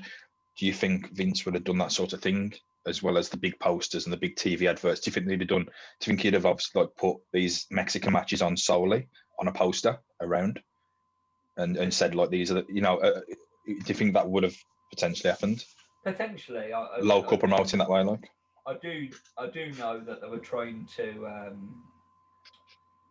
sort of strike a partnership with AAA down in Mexico, and Bruce Pritchard was actually trying to work the deal out. And the story that he tells, he's actually got to the point where the guy who he was talking to, and he would put on a Mexican, he'd really like foreign to an American. They'd be like, "Oh, okay, no problem. Let me check that for you." That sort of thing, right? Nice, like that. So they're having a conversation the one day about the business deal, and the guy goes, "Oh, I need to take another call on the line. I need to take another call. Line two minutes. And then he goes, Italians want to take a call from the Spaniards. These Italians want to take a call from the Spaniards. And then basically the bloke didn't answer the second call and was still speaking to Bruce Pritchard, but he was speaking like this. So normally, no accent, nothing. That's class. And then Bruce went, "Hey, it's still Bruce." Hey, you're still live, pal. Yeah, you're still live, pal. Pretty much, and that was the deal, dead in the water then, because they tried to mug off the WWF for the money side of things. So they never got it done. But you know, the fact that WWF and Taco Bell were working together, Mark, shows how desperate they were to try and fill this stadium up. This is the biggest attendance since WrestleMania 3 on, you know, a US event. They've done over 40,000 outside of the US. WrestleMania 6 was in Canada, and SummerSlam 92 in Wembley. And WrestleMania 8 was close to that, I believe, in the Hoosier Dome. But this was the second highest grossing number of people that attended a live event for the WWF since WrestleMania 3, which was 1987 in Michigan. So, 10 years earlier. Yeah, I 10 thought, years earlier. I thought SummerSlam 92 had the one in Wembley. I thought that was like 87, wasn't it? Yeah, and that's what I'm saying. That was outside of the US, though, wasn't it? Oh, you mean? So, yeah. Oh, okay, sorry, my bad. In terms of the US at the time, it was WrestleMania 3, WrestleMania 8, and then this 1997 Royal Rumble. Okay. Facts for you. So the match went 10 minutes, 56 seconds. Dave rated it 1 star. I've already told you this is my 0-star match. Where are your heads at? I'm gonna say half a star. Half a star. Martin? I don't think the fans got it. I think nobody involved wanted to be there, frankly. Okay. And now but it was a different style for the era. Yeah. I was welcome for that, at least. and now it is time for the 1997 WWF Royal Rumble. Yeah. Hang on, is this not the main event? This is not the main event. This is the pre-main event. Fucking hell. So Royal Rumble at the Royal Rumble pay-per-view. Fucking hell. So the Royal Rumble did not main event the show between 96 and 98, and then at 99 it returned to be in the main event. Yeah. And that was definitely worth it, wasn't it? The 1999 one. Yeah. Loved it. Exactly. So let's go through who was in this match, how it all unfolded, and where we ended up. I will try my very best to keep on top of the order elimination, but more than anything, we will go through the order of people that entered. Your referees for this one was Mike Yoda and Jim Corderas. Number one is the Nation of Domination member at this time, Crush. So we seen him earlier in the night. What you gotta say about Crush, buddy? Probably one of the first Attitude Era redos, in my opinion. It precursor, as in everyone got thought the edgier remake for the Attitude. And you think of Crush's career, he started as a member of Demolition. Then he was a Hawaiian chill bra sort of dude. Then he was a anti-USA sympathizer. He was a Japanese sympathizer. He's gone to prison, and now he's got a bit of a tattoo on his face and braided his hair, and he's running around with a Black Panther group. Brian Adams, you've had a bit of a weird career up to now, and it's not going to get any easier from here. Doesn't he sing that song, Brian Adams? No. They've got the same name. They're two different people. It's like the wrestler Sting and Everything Sting. I do it for Farouk. Oh, nice. I like that. That's good. And Martin? I love you. Yeah, he loves Crush apparently. Nah. But will he love the next time in the match? Do you want me to move on to number two, mate? Yeah.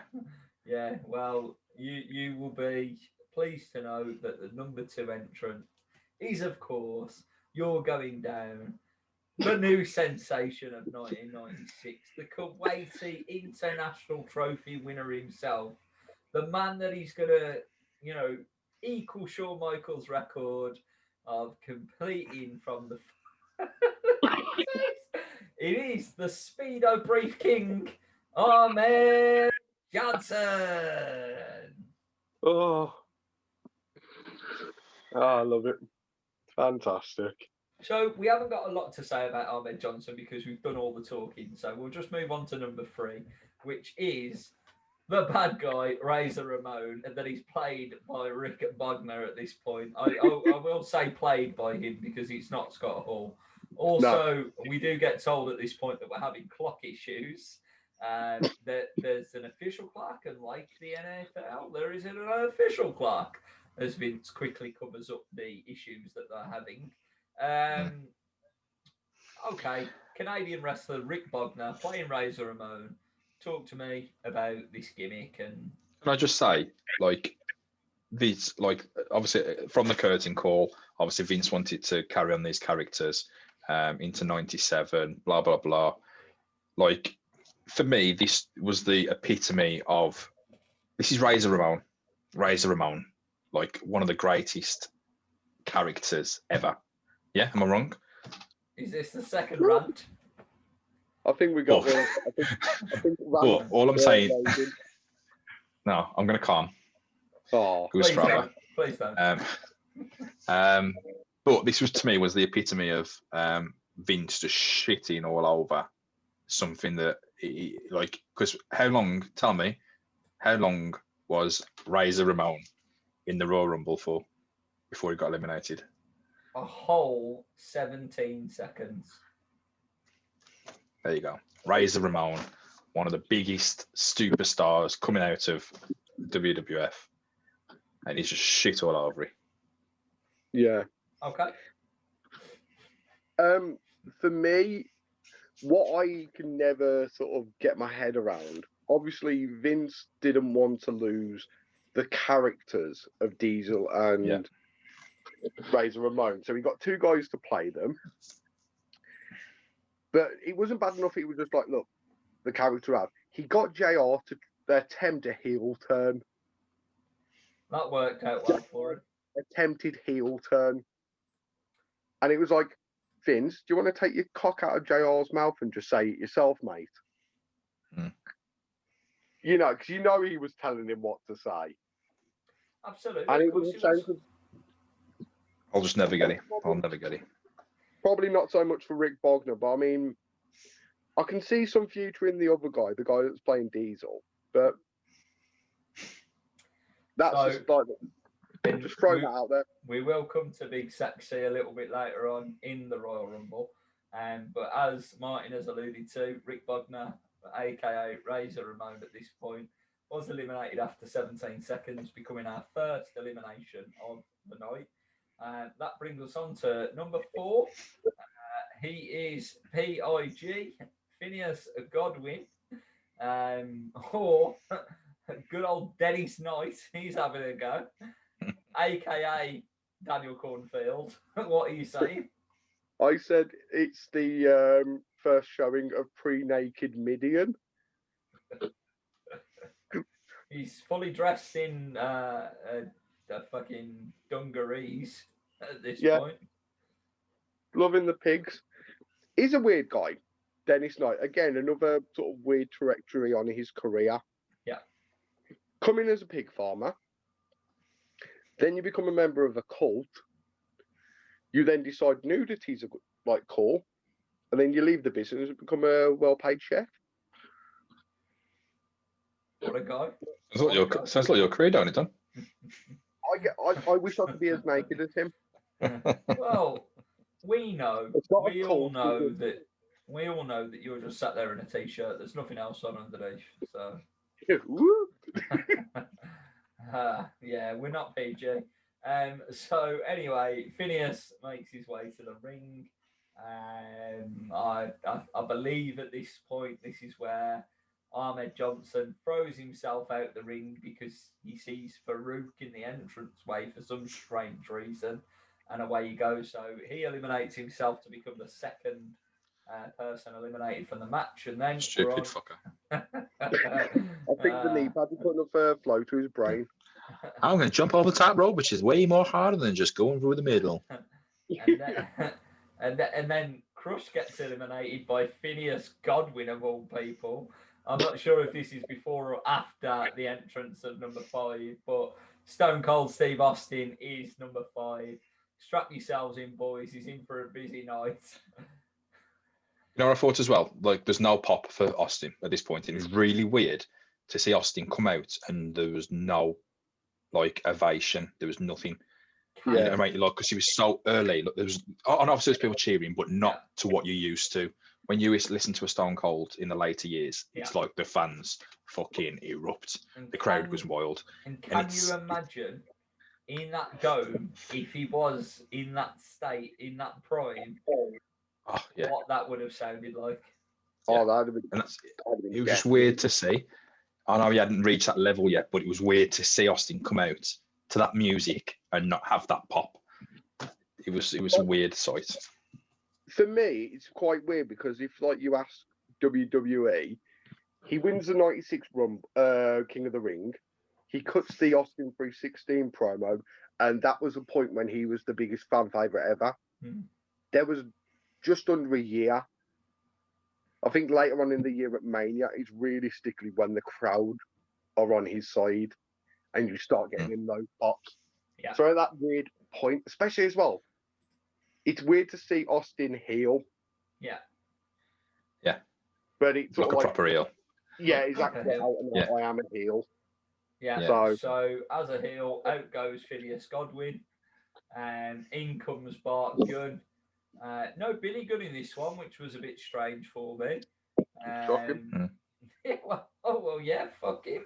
He wasn't in. He wasn't in town. He wasn't on the card. Fuck Rockabilly. I mean, I think he runs a half decent spot with Austin.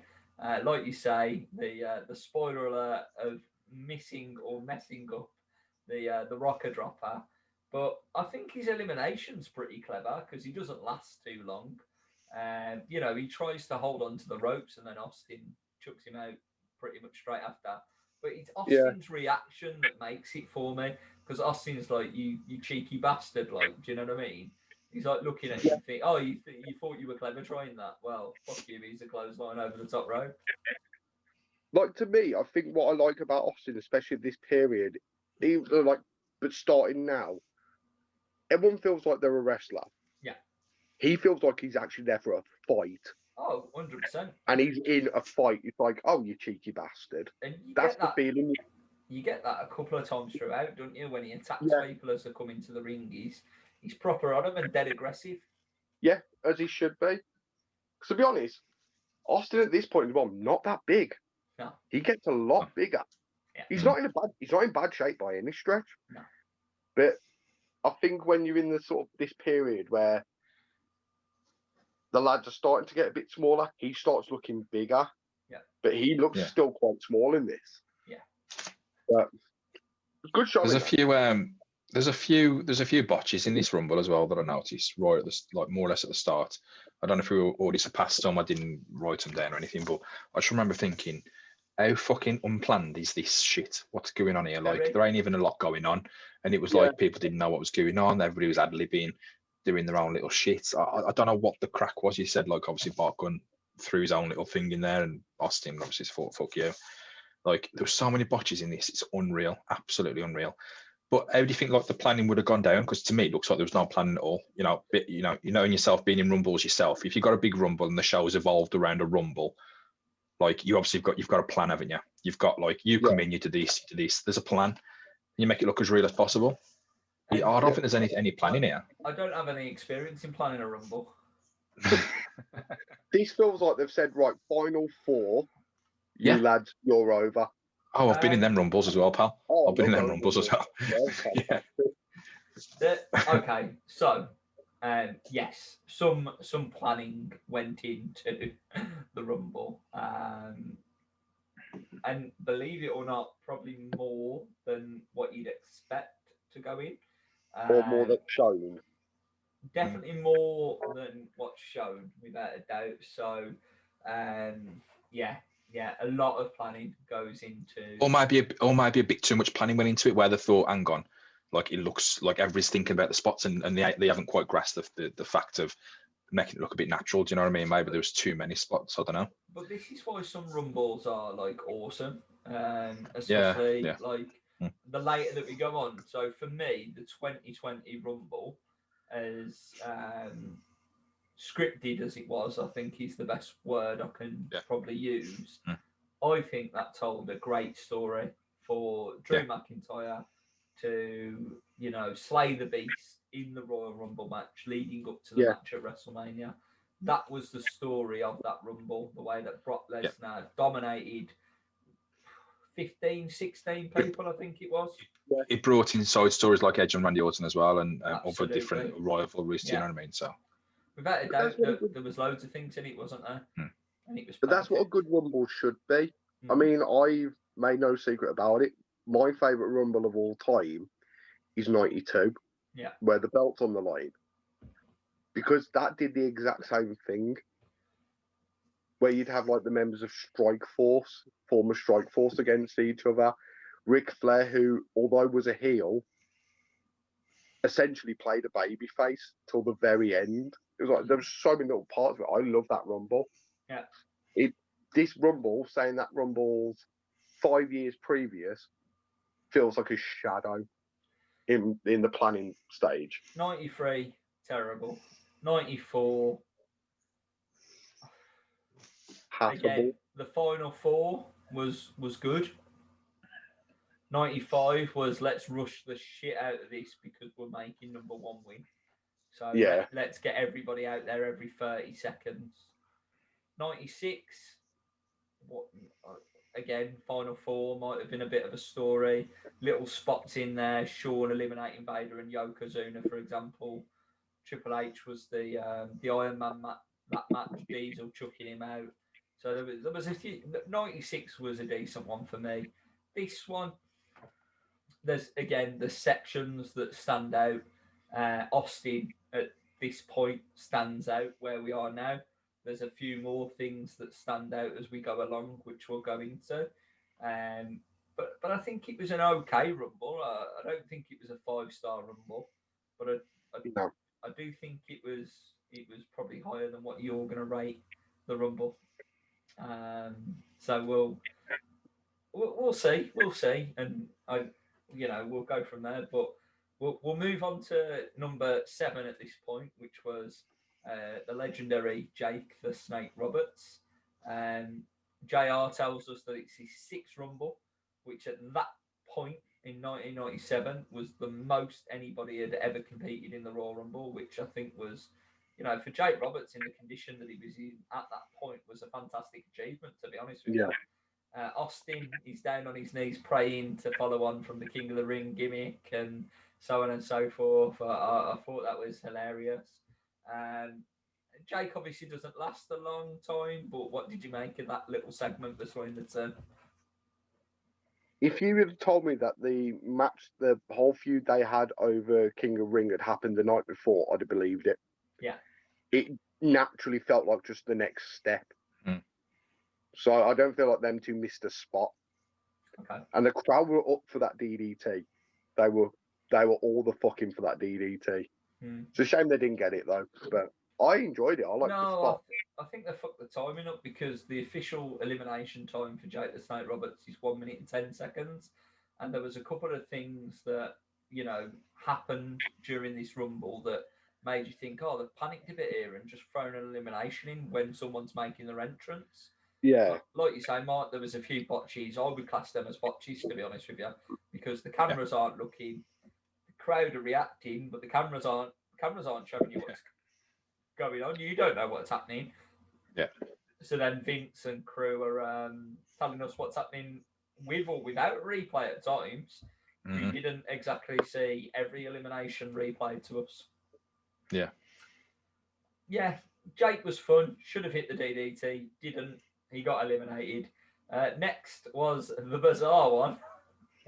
The British Bulldog made his entrance as Jake the Snake was being eliminated. The one thing I will say about Jake the Snake Roberts is that fucking snake, if there was a snake in that bag, was extremely lucky. Yeah. Because they were wrestling around that snake for quite a while. Mike Chioda shit himself to the point of rushing into the ring to getting it out. So that's why the WWF fucking AdWords main. It's not because it's fucking. That's why. Snakes are us, brother. So the British Bulldog, I think, will always be associated with the 1995 Royal Rumble more than any. He entered number 2. He went the distance. He thought he'd won it. Obviously, spoiler alert, he didn't. Shawn, 1 foot touched the floor, knocked the Bulldog out. Jobs are good, and Shawn Michaels, first man in history to win the Rumble since from the number 1 spot.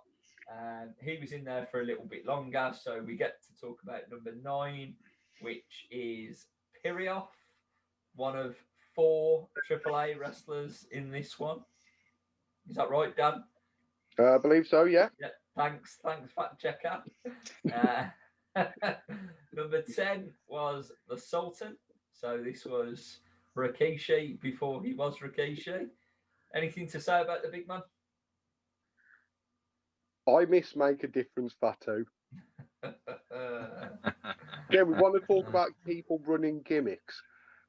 The big Keisha's got a bit of a run to go through. Yeah, he has, to be honest. So, but I mean, he goes from a wild Samoan to an inner city motivational speaker. He then decides to go to the Arab. He decides to go become a sultan, and then a thong wearing Samoan who He was a bit of a Japanophile. But to be fair to him, though, like that is a lot of like gimmicks to go through. That's a lot of commitment. And he did it all for The Rock, didn't he? Yeah, and the people. Oh, yes, Mars. Fantastic. Did I make you happy there, Rob? Brilliant. Is that all right? Yeah, that's brilliant. That's brilliant. That's got me going. That is. Let's go. Just a quick question: is somebody followed by the Big Quiche on Twitter? Someone maybe. So Someone I've who's never on heard this something about it podcast. before. Have you? I don't talk about it that often, right? No, but I remember someone might be. Maybe next week or next time we do something, there'll be a sign here with Rikishi following Mr. Rock the Night Baby on Twitter. Just get a print screen, like screenshot it, print it off, like. Yeah. Rikishi follows you. Yeah. Okay, good, done. I can make that happen. Just do me a favour. Can you, just for the sake of clarity, can you change your name on Twitter to The People? The People. Just so you can then get the picture saying Rikishi follows The People. Yeah, I like that. That's good. All right. Rikishi don't last very long in this one. He's the seventh elimination of the night at the hands of the British Bulldog. But he does have a lovely inside-out flip off a line. He does, and there's a few little spots he does build up a little bit in terms of people in the ring. Number 11 is the one, the only Mil Mascaras. What an absolute legend! Yeah, shout Hall of out Famer. to him. Hall of Famer, indeed. Well deserved as well. Yeah, definitely well deserved. Bulldog was the next elimination. He was the 8th person to leave at the hands of someone who hasn't come in yet. Maybe I should come back to that. Number 12 was Hunter Hearst Helmsley. So the Intercontinental Champion makes his way to the ring, almost forgetting that he needs to sell his leg from earlier. Until he gets to about this far by the ring, and then he starts limping again. Wow. It's like a child that's like saying, I've hurt myself. They're fine. And then someone looks at, oh, my knee. That made me laugh. Exactly. And now number 13 was the King of Hearts. That's Owen Hart. He was the man to eliminate the British Bulldog. Tag team partners at the time. So this was a bit of an interesting development. So tag champions as well, I believe, at the time. Yeah. You have done some research. Well done, my friend. Well done. So there's a bit of tension in the ranks. Yeah. Number 14 was the man that challenged Hunter Hearst Helmsley earlier in the night. So in that 3-star classic that only Mark was watching was Goldust. Now, I mean, this man still happens to be working today, so... And even better, I'd even argue he's better than he used to be. I would 100% agree with that. I'm going to say he's had his demons, and he's like, it's quite an inspirational story how he's got over them, like he's combated them. So kudos to him, man. 5-star review there, Dan. Number 15 is Cybernetico. He is the youngest competitor in the match at the age of 20. He doesn't last too long, and he's actually at elimination as well at the hands of his friends, Mil Mascaras and Pirioff. They do a number on him. See you later, pal. Yeah, a bit of a shame for Cybernetico there. I thought I got it right. Was it not Cybernetico? No, not at all. Not at all. Oh, okay. So, well, anyway, his mate went out next, Pirioff. He was the 10th elimination of the Rumble. And then Mil Mascaras, I do want to talk about this elimination a little bit because I don't think he should have been eliminated here. And he shouldn't. There you go. See, I'm glad you agree. So what happens is he eliminates Pirioff, who waits for him on the outside there as a good friend. Mil Mascaras goes through the middle rope, up to the top rope, and then does a crossbody. Mike Yoda's a little bit pissed off with this and tells him he's eliminated. and yeah, I just don't think he should have been eliminated. So I'm not sure what your thoughts are. The only way this could have classed as an elimination if you imagine the corner, like the ropes, and he somehow jumped from the inside the ring out, and they classed that as the elimination, but he clearly didn't. He jumped over the buckle, off the buckle, so he didn't cross the ropes. Exactly. So technically, Mil Mascaras is still in the Rumble. All these years later. Nearly 24 years later. Yeah. Fuck you, Heath Slater, and your gimmick. I thought it was Curtis Axel. They both had a gimmick. Okay, fair enough. But either way, Mil Mascaras is still going. Martin, what did you think? Was this one of your botches?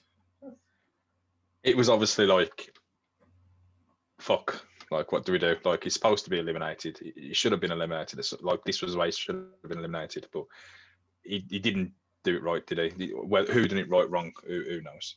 I did jump ahead a little bit in terms of the order of elimination. So, Mark Merrow heads to the ring before this happens. He is, of course, accompanied by Sable. Wow. Yeah. Just all of it. Yeah. I think we all need to take a minute, lads. Should we start recording now? Hot damn. Yeah, wow. Fantastic. Moving on. Sable's amazing. In the ring and as a valet. As number 17 heads to the ring, the Latin lover. What I caught here on his entrance is Mil Mascaras clearly apologising for blowing the spot that they had planned. That another was like, yeah, no worries, but like literally waved him off. Yeah, fuck off, mate. Yeah. You're out. Oh. I thought that was Again, great. Latin Lover is a bit of a legend in Mexico. Oh, I believe he's still wrestling. I could be massively wrong, but I believe he's still working.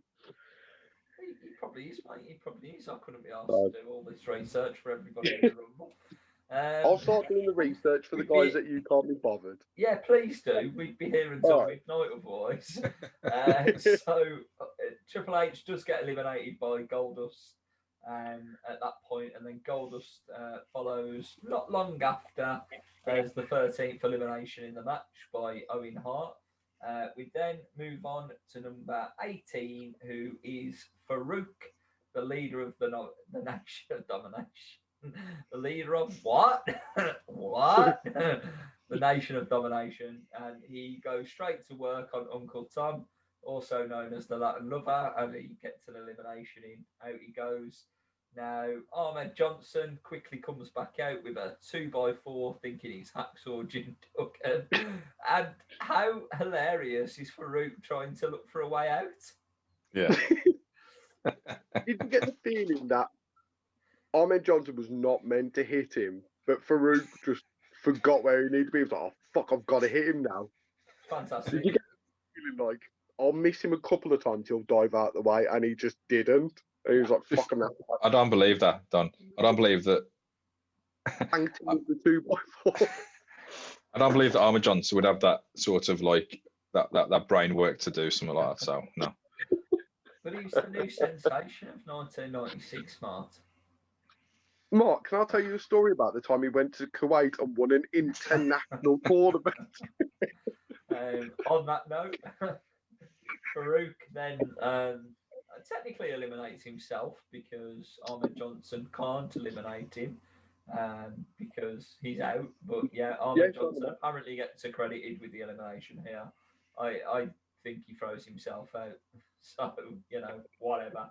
That leaves Owen Hart and Mark Merrow tied up in the corner to be eliminated by Stone Cold Steve Austin at the same time, which means Austin is all alone in the ring. Out comes one of his nemesis from 1996, Savio Vega, the 19th entrant into the 1997 Royal Rumble, also known as Quang. Quang. He did have some good matches with Austin in '96. Yeah. I can't deny that at all. Yeah, the Caribbean strap match comes to mind. There you go, Caribbean strap match.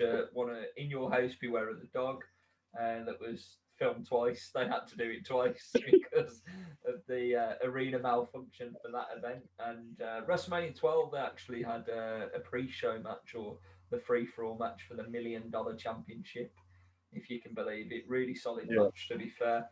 And they have a good 46-second stint because once Austin hits the stun gun on Savio Vega, it's bye-bye, see you later. Out he goes. Austin's on his own again. Out comes Double J, not Jeff Jarrett. It is Yeah. James, number 20. Oh. Just before his Road Dogg transition, really, this is. Yeah, this is like Spend he's my not- days kicking on the go. no. It is weird to see. I just want to bring up Jesse James here. It's weird to see him pre-Attitude Era New Age Outlaws. Yeah, we've had a doubt. It is that weirded me out. I'm not gonna lie. It's like Billy Gunn. I know he's not in this event, but I don't know when he broke up from Bra. I can't remember the exact moment that happened. Funny enough, it wasn't a big moment in the history of the World Wrestling Federation for me to remember. Yeah. But he was Rockabilly. Do you know what I mean? So Rockabilly, and then Jesse James, and then they just went, "Oh, you two aren't really doing anything. Do you want to get together and do something?" And Yeah. that become obviously, And a young in Mark's opinion, and young Greatest ever tag team. Greatest ever tag team to hold them belts. Anyway, what was you saying, Rob, about the next person? So just like everything with Jesse James, he's jobbed out very, very quickly, and he is out the ring. He's probably in his top 10 matches. If you can name 10. Remember when you googled top 10 matches for the New Age Outlaws? How many was there again? There's only 6 results. I mean, that just honestly writes itself. I do not need to fucking slag this guy's selection off here. YouTube has done it for me. So, we talk about a superstar explosion in terms of a crowd reaction. And we talked about how Stone Cold gets that, later on in his career, and how it would have sounded if that had happened in this arena. Well, we get it with the number 21 entrant into the Royal Rumble. Can we take a guess who it is? Mabel. It's Mabel, isn't it? Fucking serious about this being your last show. You carry it on. No, it is the best there is, the best there was, the best there ever will be. It's Bret the Hitman Hart. And business, as JR did not say it, but business has actually picked up. And the second they get in the ring, it's fucking gold, and it's gold. Yeah. Especially that reaction they filmed as the music hit on Austin. And that reaction of, oh, shit. And don't forget, like, Austin's been in this Rumble for how long now? 25 minutes. 25 minutes by this point. That's some good going. Obviously, this is pre-neck break shit hit the fan, condition. But, he's still got some, he's been wrestling for years before this. People forget that he's in WCW and he's, he's doing a lot before this. Exactly. He's been in there for yonks. This is not like a debut, a new superstar. He's getting on a bit, you know what I mean? So for him to carry on with the stamina, amazing. I love that. That's fantastic. So number 22, Bret's got Steve in a sharpshooter. Number 22 turns out to be Jerry the King Lawler, who has sat at commentary all night long. And it's a great little cameo from the King. He literally starts a sentence, gets in the ring, gets eliminated, and then finishes his sentence. Yeah. And it's just fucking class. It's dead good. And the rest of the Rumble, all he talks about is he should go in there and have Bret, like he should go and hit Bret. You know what I mean? And the other two are like, King, you've been in there. And he just ignores them. He just ignores them. He's great. Yeah. And then 5 minutes later, he'll go, "Oh, Bret's a cunt. I should eat him." Do you know what I mean? Yeah. It's great. Brilliant. It is brilliant. So he's eliminated pretty much straight away. Number 23 is Big Daddy Cool Diesel. I will say played by Glenn Jacobs, aka the man that would become. It's Kane. It's gotta be Kane. I was going to say the guy who later become the mayor of Knox County. Also, that guy. Also, unmasked authority Kane. Also, wasn't he a dentist at one point? Never heard of him. No. The next entrant is the man that is ready to rumble, as he said. It's Terry Funk already. He's nearly in the ring as the clock goes off. I'll just say, he's by the ring. Terry Funk is pissed. Terry Funk is fucking pissed. He's wrecked at this point. Because you know what? You look at the way he's fucking selling stuff in that ring. Like, and he comes out about fucking 6 seconds too early. He's already by the ring by the time the fucking buzzer goes off. And you're like, Tez, what the fuck are you doing, mate? Tez. Hey, my mate Tez, what you had to drink, my mate? Hey, Tez. Mate, he was wrecked. He was doing some stuff. Probably on the lot, probably on the blow. You know, he was on it really. Yes, he was. Yeah, it's very Funk, though, sort of to be expected. Like he's mental. Leave it. He gets left. Don't stop him. Don't stop him. The ring does start to fill up at this point, really. So we get a couple more entrants in. We get number 25, Rocky Maivia, who would be the man that would debut at the Survivor Series in 1996, only a few months earlier, and then end up living on Martin Holland's shelf for the rest of his life.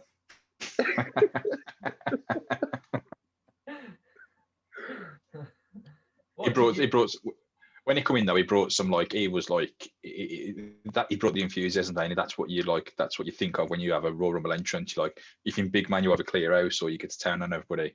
He was giving it some, and he was doing all this mad stuff, and you know what I mean? I do know what you mean, Ricky the Dragon Steamboat. No, but if you watch him, like The Rock, he done it to Kane or that Diesel. He went, and then he done the whole action again. He went. You know what I mean? It's after his dad, and Rocky Johnson used to do it. It's after his dad. Yeah, but he didn't. It's just so. He was brilliant. Yeah, it was brilliant. I agree. Number 26 was the man that wants to hurt his friends and people who are not his friends and sit in boiler rooms in his spare time. It's Mankind. Believe it or not, Mankind at this point is still in his first year in the World Wrestling Federation. Yeah, didn't he debut January '97, or just after the Mania? Yeah, just after the Mania the year before. It was just after Mania, so it was like April 1st, for example. Do you know what I mean? I ain't got to get an exact date, but it was the day after WrestleMania 12. Yeah. I love Mankind's '97 as well. Brilliant. He just gets better, doesn't he? Really? Do you know what I mean? Yeah. As he goes through. So Mankind comes in, and then it is number 27, the lucky number, historically known in Royal Rumbles, who gets the honour this year, Flash Funk. Don, what did they do to your ECW, man? Well, this is the thing. I've watched matches with Scorpio Sky. Who? He's quite an innovative high flyer. Didn't really have a gimmick, though. He was sort of like, you know what? I'm a good wrestler. I can fly about. And I may or may not have a big dick. Flash! So I'm going to slap him with that gimmick. Basically, he's the pre-attitude version of Brodus Clay.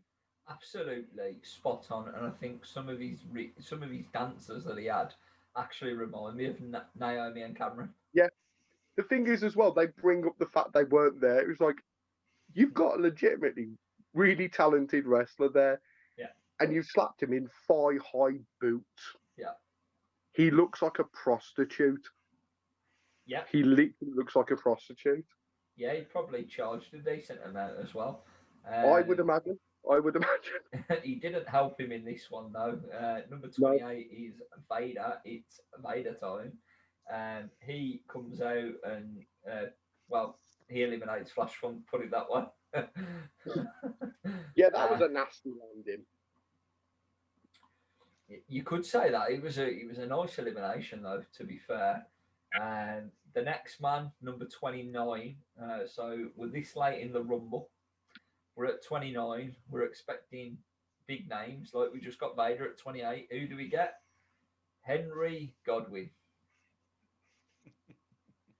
Yeah. What? And Vince on commentary. He's the brain and the brawns of the Godwins. Where does that leave pre-naked Midian? Well, this is what I'm saying, mate. He went on to become a chef. What's Henry doing with his life? I think he's dead. Wow. He was at the Survivor Series. He was at the Survivor Series to celebrate the Undertaker. So yeah, he definitely, unless he's died between November and now, and WWE didn't put him up on a screen somewhere. You tell me, brother. I think Henry Godwin's alive. That's how much I care about him. But I don't know. I could care if he's alive or dead, even though he's recently been on TV. Survivor Series 2020, bro. Yeah. No fucks given. I don't care about him. He's Could dead. give a shit. Okay. Well, dead in my number 30 is the last entrant in the Royal Rumble, of course, in obviously traditional Royal Rumbles anyway. This is the Undertaker. So. And did anyone else catch what Vince said? No. As Taker's coming to the ring, he's telling people the winner. He's like, and the winner of the 97 Rumble. And then Taker yeah. And I was like, Vince, you better be fucking wrong now. You better be fucking wrong now, mate. Well, he was, spoiler alert before we get into it, but yeah, believe it or not though, 10 years apart, so 1997 he entered at number 30, 2007 he also entered at number 30.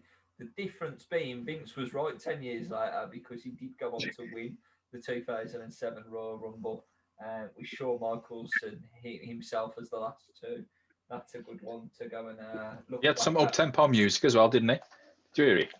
Undertaker's. His music was up-tempo when he came in on the Royal Rumble. Was he? Yeah. I don't really notice. I didn't spot that. I don't really notice it, to be honest with you. It had a bit of a beat to it, like he was walking a bit faster. So, like, to protect kayfabe, protect the character, because he knew the Undertaker wouldn't do a slow walk. Right. To protect that look, he probably put his music with a bit of a tempo into it, because he was walking a bit quicker down to the ring. Okay. And there's me thinking some of the Lucha Libre lads have got in there and just done a remix instead. Well, after the dark matches and the free-for-all, they had nothing else to do, did they? Except heavy metal who got pulled across, and that's why there was no heavy metal involved in the up-tempo version. Honestly, I wanted to see free show heavy metal.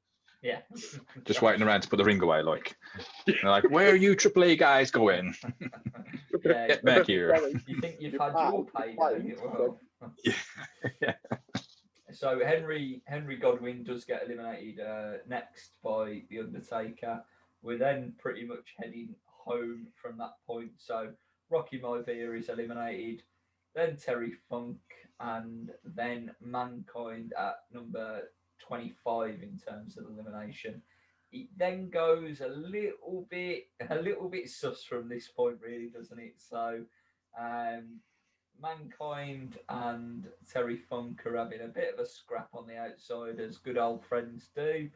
This happens long enough for the referee to be, both referees even, to be distracted to the point of not seeing Stone Cold Steve Austin get eliminated by Bret the Hitman Hart. Austin rolls back in. At this time, Taker and Vader have paired off one side of the ring. Diesel and Bret have paired off another side of the ring. Taker and Vader go out at the hands of Austin. Referees see that, so they're eliminated.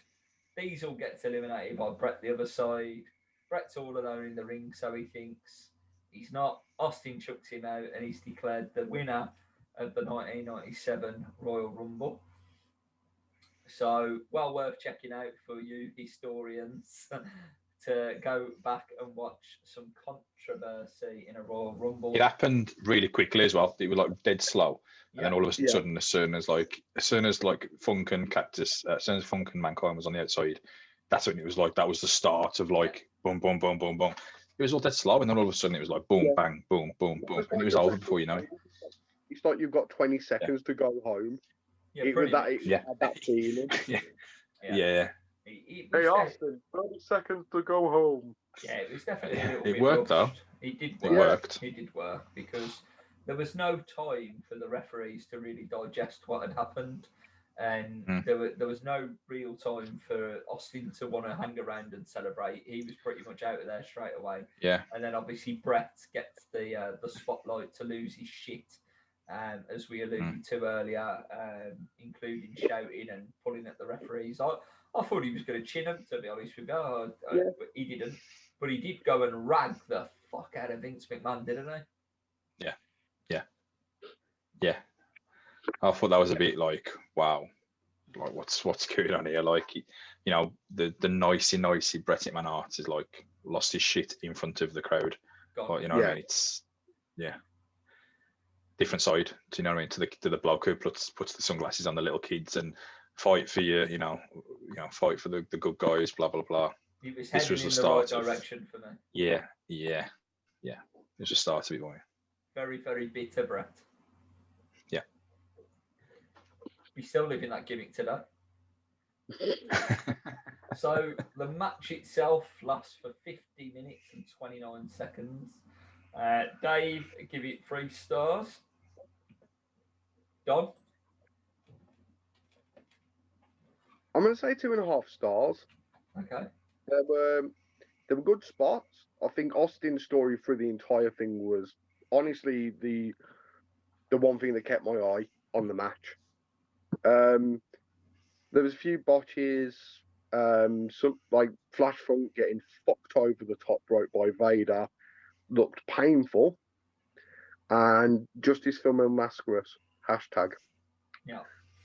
But no, it was good. Not the best Rumble, but it by far was not the worst. Martin. So 2.5 stars.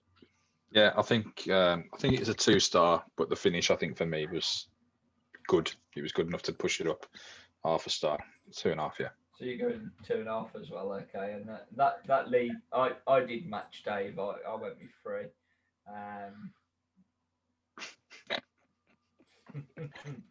Yeah. So 3 stars for me. I can't. Yeah. Let's look at what Dave put, and then I'll put the same.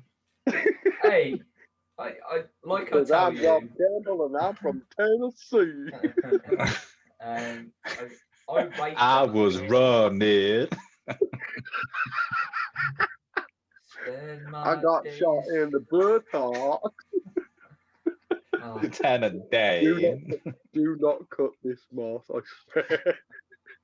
Thanks, I ain't editing nothing no more. Good. Uncut, uncensored. Let's see. Raw. Monday Night Raw. Okay, so yeah, I rate the matches first before I do my research on Dave. Anyway, it is the announcers that are in our faces telling us that they're going over the finish of the Rumble match. We get another video package for Sid and Shawn. They really, really tell us that Shawn Michaels has got the flu here. You know, and just to confirm this, at the time of the recording, the breaking news coming out of the WWE is that Drew McIntyre has tested positive for COVID-19. Literally, you know, less than 2 weeks away from the Royal Rumble this year, where he's supposed to be fighting his dad Goldberg for the Universal Championship. Like, can you imagine if that happened in this day and age at the minute with everything going on, which it clearly is happening as we speak? Like, what are they going to do with the main event? I mean, this is no longer a hypothetical question. What are they going to do if Drew McIntyre is not fit enough to compete at the Royal Rumble? I'm telling you this now. I'm hypothetically. Okay, I reckon Goldberg's going to challenge Reigns and take Adam Pearce's spot. Okay. Martin, your Well, fantasy booking world? Yeah, Goldberg's booked for an appearance, ain't he? So he's got to get Vince has got to get his money out of him somewhere. So, like Don said, I think he's gonna, if he can't do the McIntyre match, then he'll do something else. I don't think he'll be in the Rumble. I hope he's not in the Rumble. Mark, I know it's only been a few months. But we need you for the Rumble, pal. What do you say? Hello? What, a repeat of the 5-star plastic bed at Saudi? Vince, if you put me in the ring with that fucking bald-headed fucker one more time and he nearly dropped me on my fucking head, fuck that right off. Okay? Fuck it off. Okay? Bye. Bye, boys. All right, that's fine. So it is on to the main event. I know you two work in a call centre, but it's not all you get to do. You know, we're doing wrestling right now. Imagine if that was our conversation as well. Back in the morning. What's that? You're plumbing fucked. Get over it. Wow, that's one way of putting it. So it is match 6 on the card, the main event of the evening. The World Wrestling Federation Championship is on the line. Baby Earl Hebner is, of course, our official to start with. Spoiler alert. It is the challenger, the hometown boy toy, the man, whatever he is. He's come back with the flu. He kissed his mum, and I was immediately thinking she's going to be in a couple of days. He takes on Sycho Sid, who is the current World Wrestling Federation champion.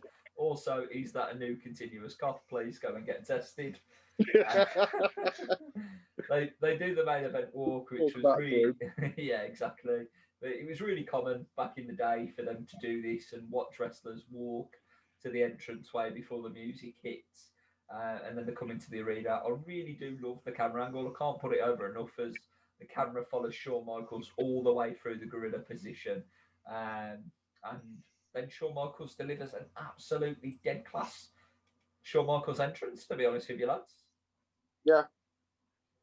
He was going in there knowing that he was over as fuck. Oh, yeah. Over as road. He knew that, and you felt that confidence. What, can I just ask as well, what was that circle thing that was a wreck behind him? Because he didn't do anything.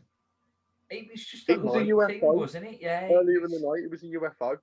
It was just to do a bit of lighting, to be honest with you. He didn't really do anything. No, I just didn't get it. Anyway, I thought, they're going to shoot the pyro out of this, but pyro was just normal behind anyway. So. Yeah. I'm gonna say I was expecting some sort of gimmick going on, like like a big star. He was gonna make like a star or something, and it was just some lights on a circle rig. So what you saying is, lads, you're disappointed that he didn't make his WrestleMania 12 entrance again? Yeah. Fair enough. Basically. I can't argue with it. It's it's a reasonable start to the match. Tensions building as the two of them are squaring off together. Obviously. Can I just say, first of all, like Sid's entrance, like, is this horrible eel who's this fucking disgusting fucking old. Yeah, do you know what I mean? And he's in Shawn's hometown, blah blah blah. So what does he start doing? He starts fucking fist pumping the fucking crowd. Yeah. And I'm thinking, is it just me, or am I thinking, you're not fucking helping the situation here, kid? What the fucking hell do you think you're doing? And why are you mugging them off? Why are you fist pumping them? Stop trying to get yourself fucking over and do the fucking job. And there you go. This is the thing, though. You always do this. Even in WCW, he used to heel. They would be throwing the fist out, and he'd be doing that. Yeah, so I thought he was exactly. The domination at one point. I don't think anyone can really put it any better than what you've just done, to be completely honest with you. But it's all about putting himself over. He is the man, the ruler of the world. That's his gimmick, and if people... Can you imagine Triple H? Imagine Triple H doing that. Triple H wouldn't do it. Triple H didn't even have it. He just looked at people. He didn't have a reaction. He probably didn't even look at the crowd. He was just like, I'm the fucking man. Yeah. And I'm the horrible one. I'm the bad guy. And you're going to fucking believe it. I wouldn't. He's never fucking. Only in his DX days he did that. Yeah. That was he. Yeah. Get your tits out. That's a push. Yeah. Exactly. So, I mean, it is a pretty standard big man versus smaller guy match. There's a lot of rest holds to help Shawn Michaels, obviously, with his flu. He doesn't go a long time. I think it's pretty much the shortest match on the card. I think it was like bar the 6-man tag. So, and you know, Ahmed and oh yeah, true. Ahmed, my bad. It's just getting late into the night. I've had a couple of cans, not a few cans. I can't stretch it. It's a couple of cans, lads. I ain't gonna lie to you. But yeah, whatever. Fuck it. Move on. I don't know what you want from me. There's loads of rest holds. Put it that way. There is a nice comeback spot. Shawn delivers his comeback spot, and this is where the crowd really come alive, right? And there's a power bomb on the outside. The Leferios are either side jumping in, trying to get involved. Sid's got them like that, hasn't he? Round the neck each one. I think that was a really good visual, considering the storyline that was going on. They do tell us that it is going to be the last time Jose Leferio manages Shawn Michaels to the ring, which I think is a really big advantage for Shawn Michaels because he didn't need him. He sort of outgrew Jose Leferio for me. I don't think he needed him at WrestleMania 12, if I'm completely honest. But I'm going to say, I think the story was told, like, they'd told it at Mania, but they thought, you know what, let's get a bit of sympathy out of the character. Yeah, and that's what they did. Fairness, you don't need to. And then a couple of matches with Jerry the King Lawler across the year as well. Yeah. Awful.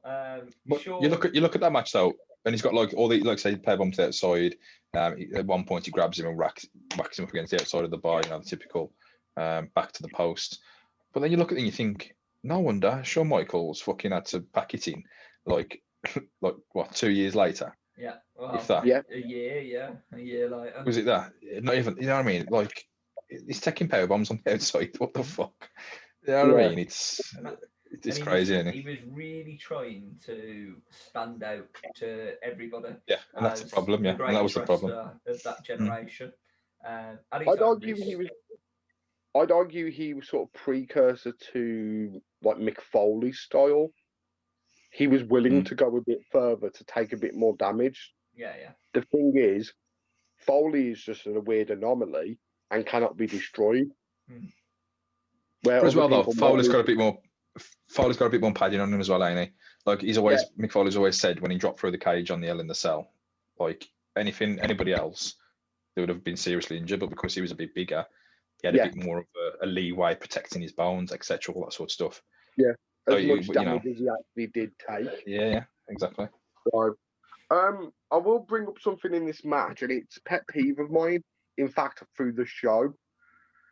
Now, Michaels comes off the corner. Sid reverses it into a power slam. It's the third time in the show that it's happened, and it bugs me. But I only seen 2 of them. There was 3. Really?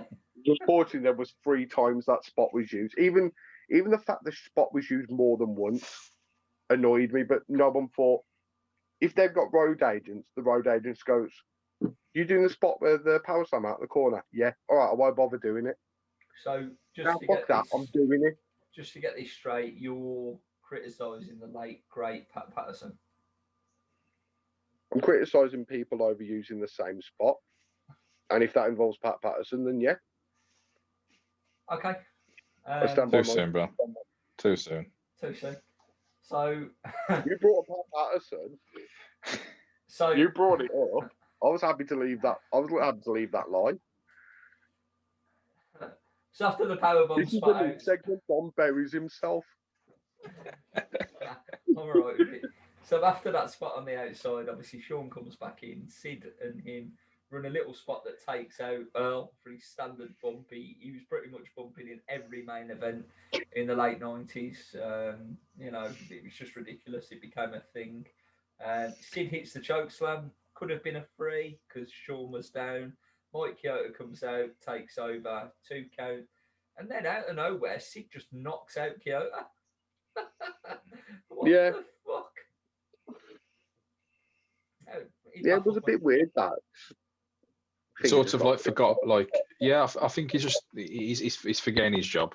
He's fist pumping the crowd, but then he's being a dirty bastard with the refs. Yeah. Like, do you actually know what you're doing? Do you know what I mean? If Just have a game plan and year stick to later- it. Do you know what I mean? If it had been Yeah. a year later and being like an anti-hero sort of character, it'd have Yeah, been over. It would have been of course over. he would. Too early. Yeah.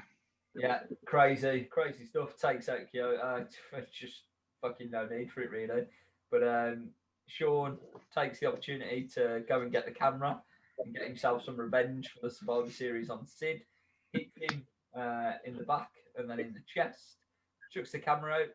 Baby Earl makes the slowest crawl in the world over for his dramatic free count. Only get to 2. Shawn don't give a fuck. He's tuning up the band. He's ready to kick his face off. And he does. And he becomes the free count, the new World Wrestling Federation champion for the second time in his career. Start the party. It's the hometown celebration. He's back in front of 60,000 people. San Antonio. That's a Chris question. Oh, That's what I got. I just want to chuck a question out there. So you got in terms of like comebacks. So Shawn Michaels, you got the big diving forearm, and then the kick, the nip up, and then usually it's the sweet chin music. Like, I think that's probably one of the best comebacks, like set comebacks, because it's like, there's not really much that changes from that. You know what's going down as soon as he hits that, and they're both down, and then all of a sudden, bang, nip up. Can you even name me a better like comeback that somebody used so much? Other than like, you got John Cena, you got the fucking shoulder tackles, blah blah blah blah. But like that. Don't give away my answers, like, you know what I mean? No, because that's a shit answer, so you can't have that. So that's why I said it. Well, Randy Orton did one. So basically, when John Cena was the face of Raw, Randy Orton happened to take up the B show on SmackDown, and he would also have 5 moves of doom as a babyface. He would come out the corner with a couple of clotheslines, duck the line, give a power slam, and then it would either be roll out for the DDT off the middle rope, and then set up for the RKO. So that was Randy Orton's. Mate, Hulk Hogan all day long. Hulk Hogan has the greatest comeback in the history of professional wrestling. Yeah. I'm going to throw one out there. It's not the best, but it's a personal favourite of mine. Stings. No, of course it is. Fuck. So, so is that like the couple of Stinger splashes and then just pulls them down into the middle of the ring, or? He no-sells it. He starts giving like forward back, banging his chest. Splash, scorpion, death drop or death lock. And that to me is quite iconic. That's quite iconic for me. But I'd have to agree the Hogan's probably the most famous. It's mad, ain't it? Something so simple.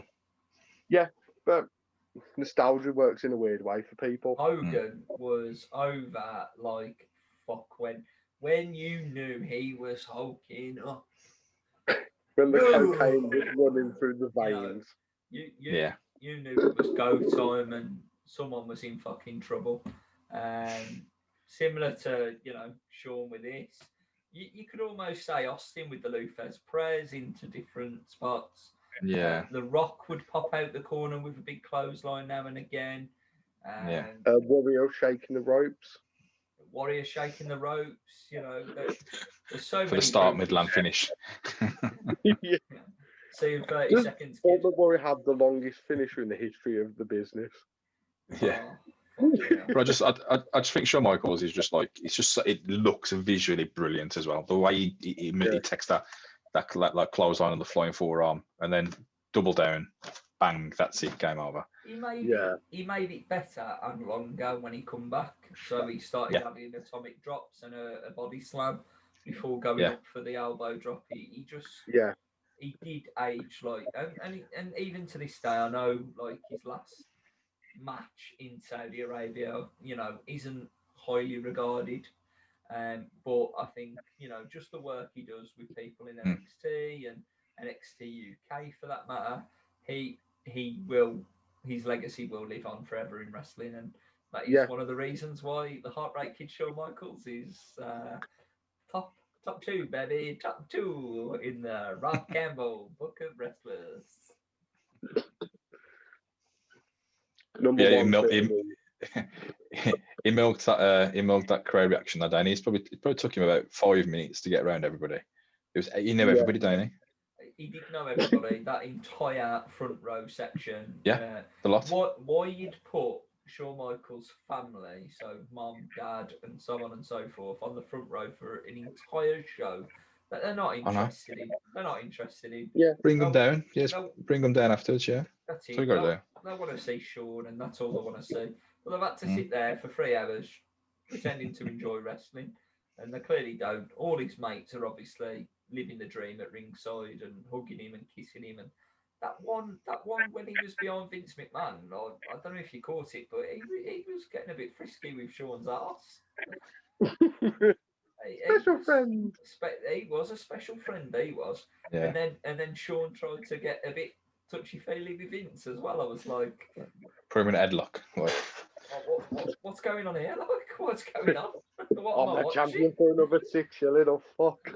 Yeah, and Vince McMahon was like, he's my boy. He's my boy. He's his boy toy. And then he lost his smile. So, life goes on, doesn't it? The thing is, watching it was like, when you hear about stories about people going to see the kids' nativity play, them clearly there for the kid. Nobody else are not there for fucking Oscar Wilde award-winning actors. They're 7 and 8 years old. Yeah. That's the feeling it was. It was like, can we just nip him when my kid's on? But that's what they should have done. Yeah. But it made me laugh, though, especially with a special friend in Definitely a special friend. So the match went 30 minutes 49 seconds. What are we giving it then, Don? See, this was the match where I had a bit of difficulty trying to rate, because there's some parts were good, but then there's other parts I wasn't really into. I'm going to say 2 stars. It was a good match. I think Sid was probably the worst person to be the champion for Michaels, though, because it's not a match. I am severely hoping here, Martin, that you have rated this higher than Goldust versus Triple H. I did actually, yeah. Good. I'll put 3.5. I did. I really enjoyed it. All right, I'll take that. You've redeemed yourself.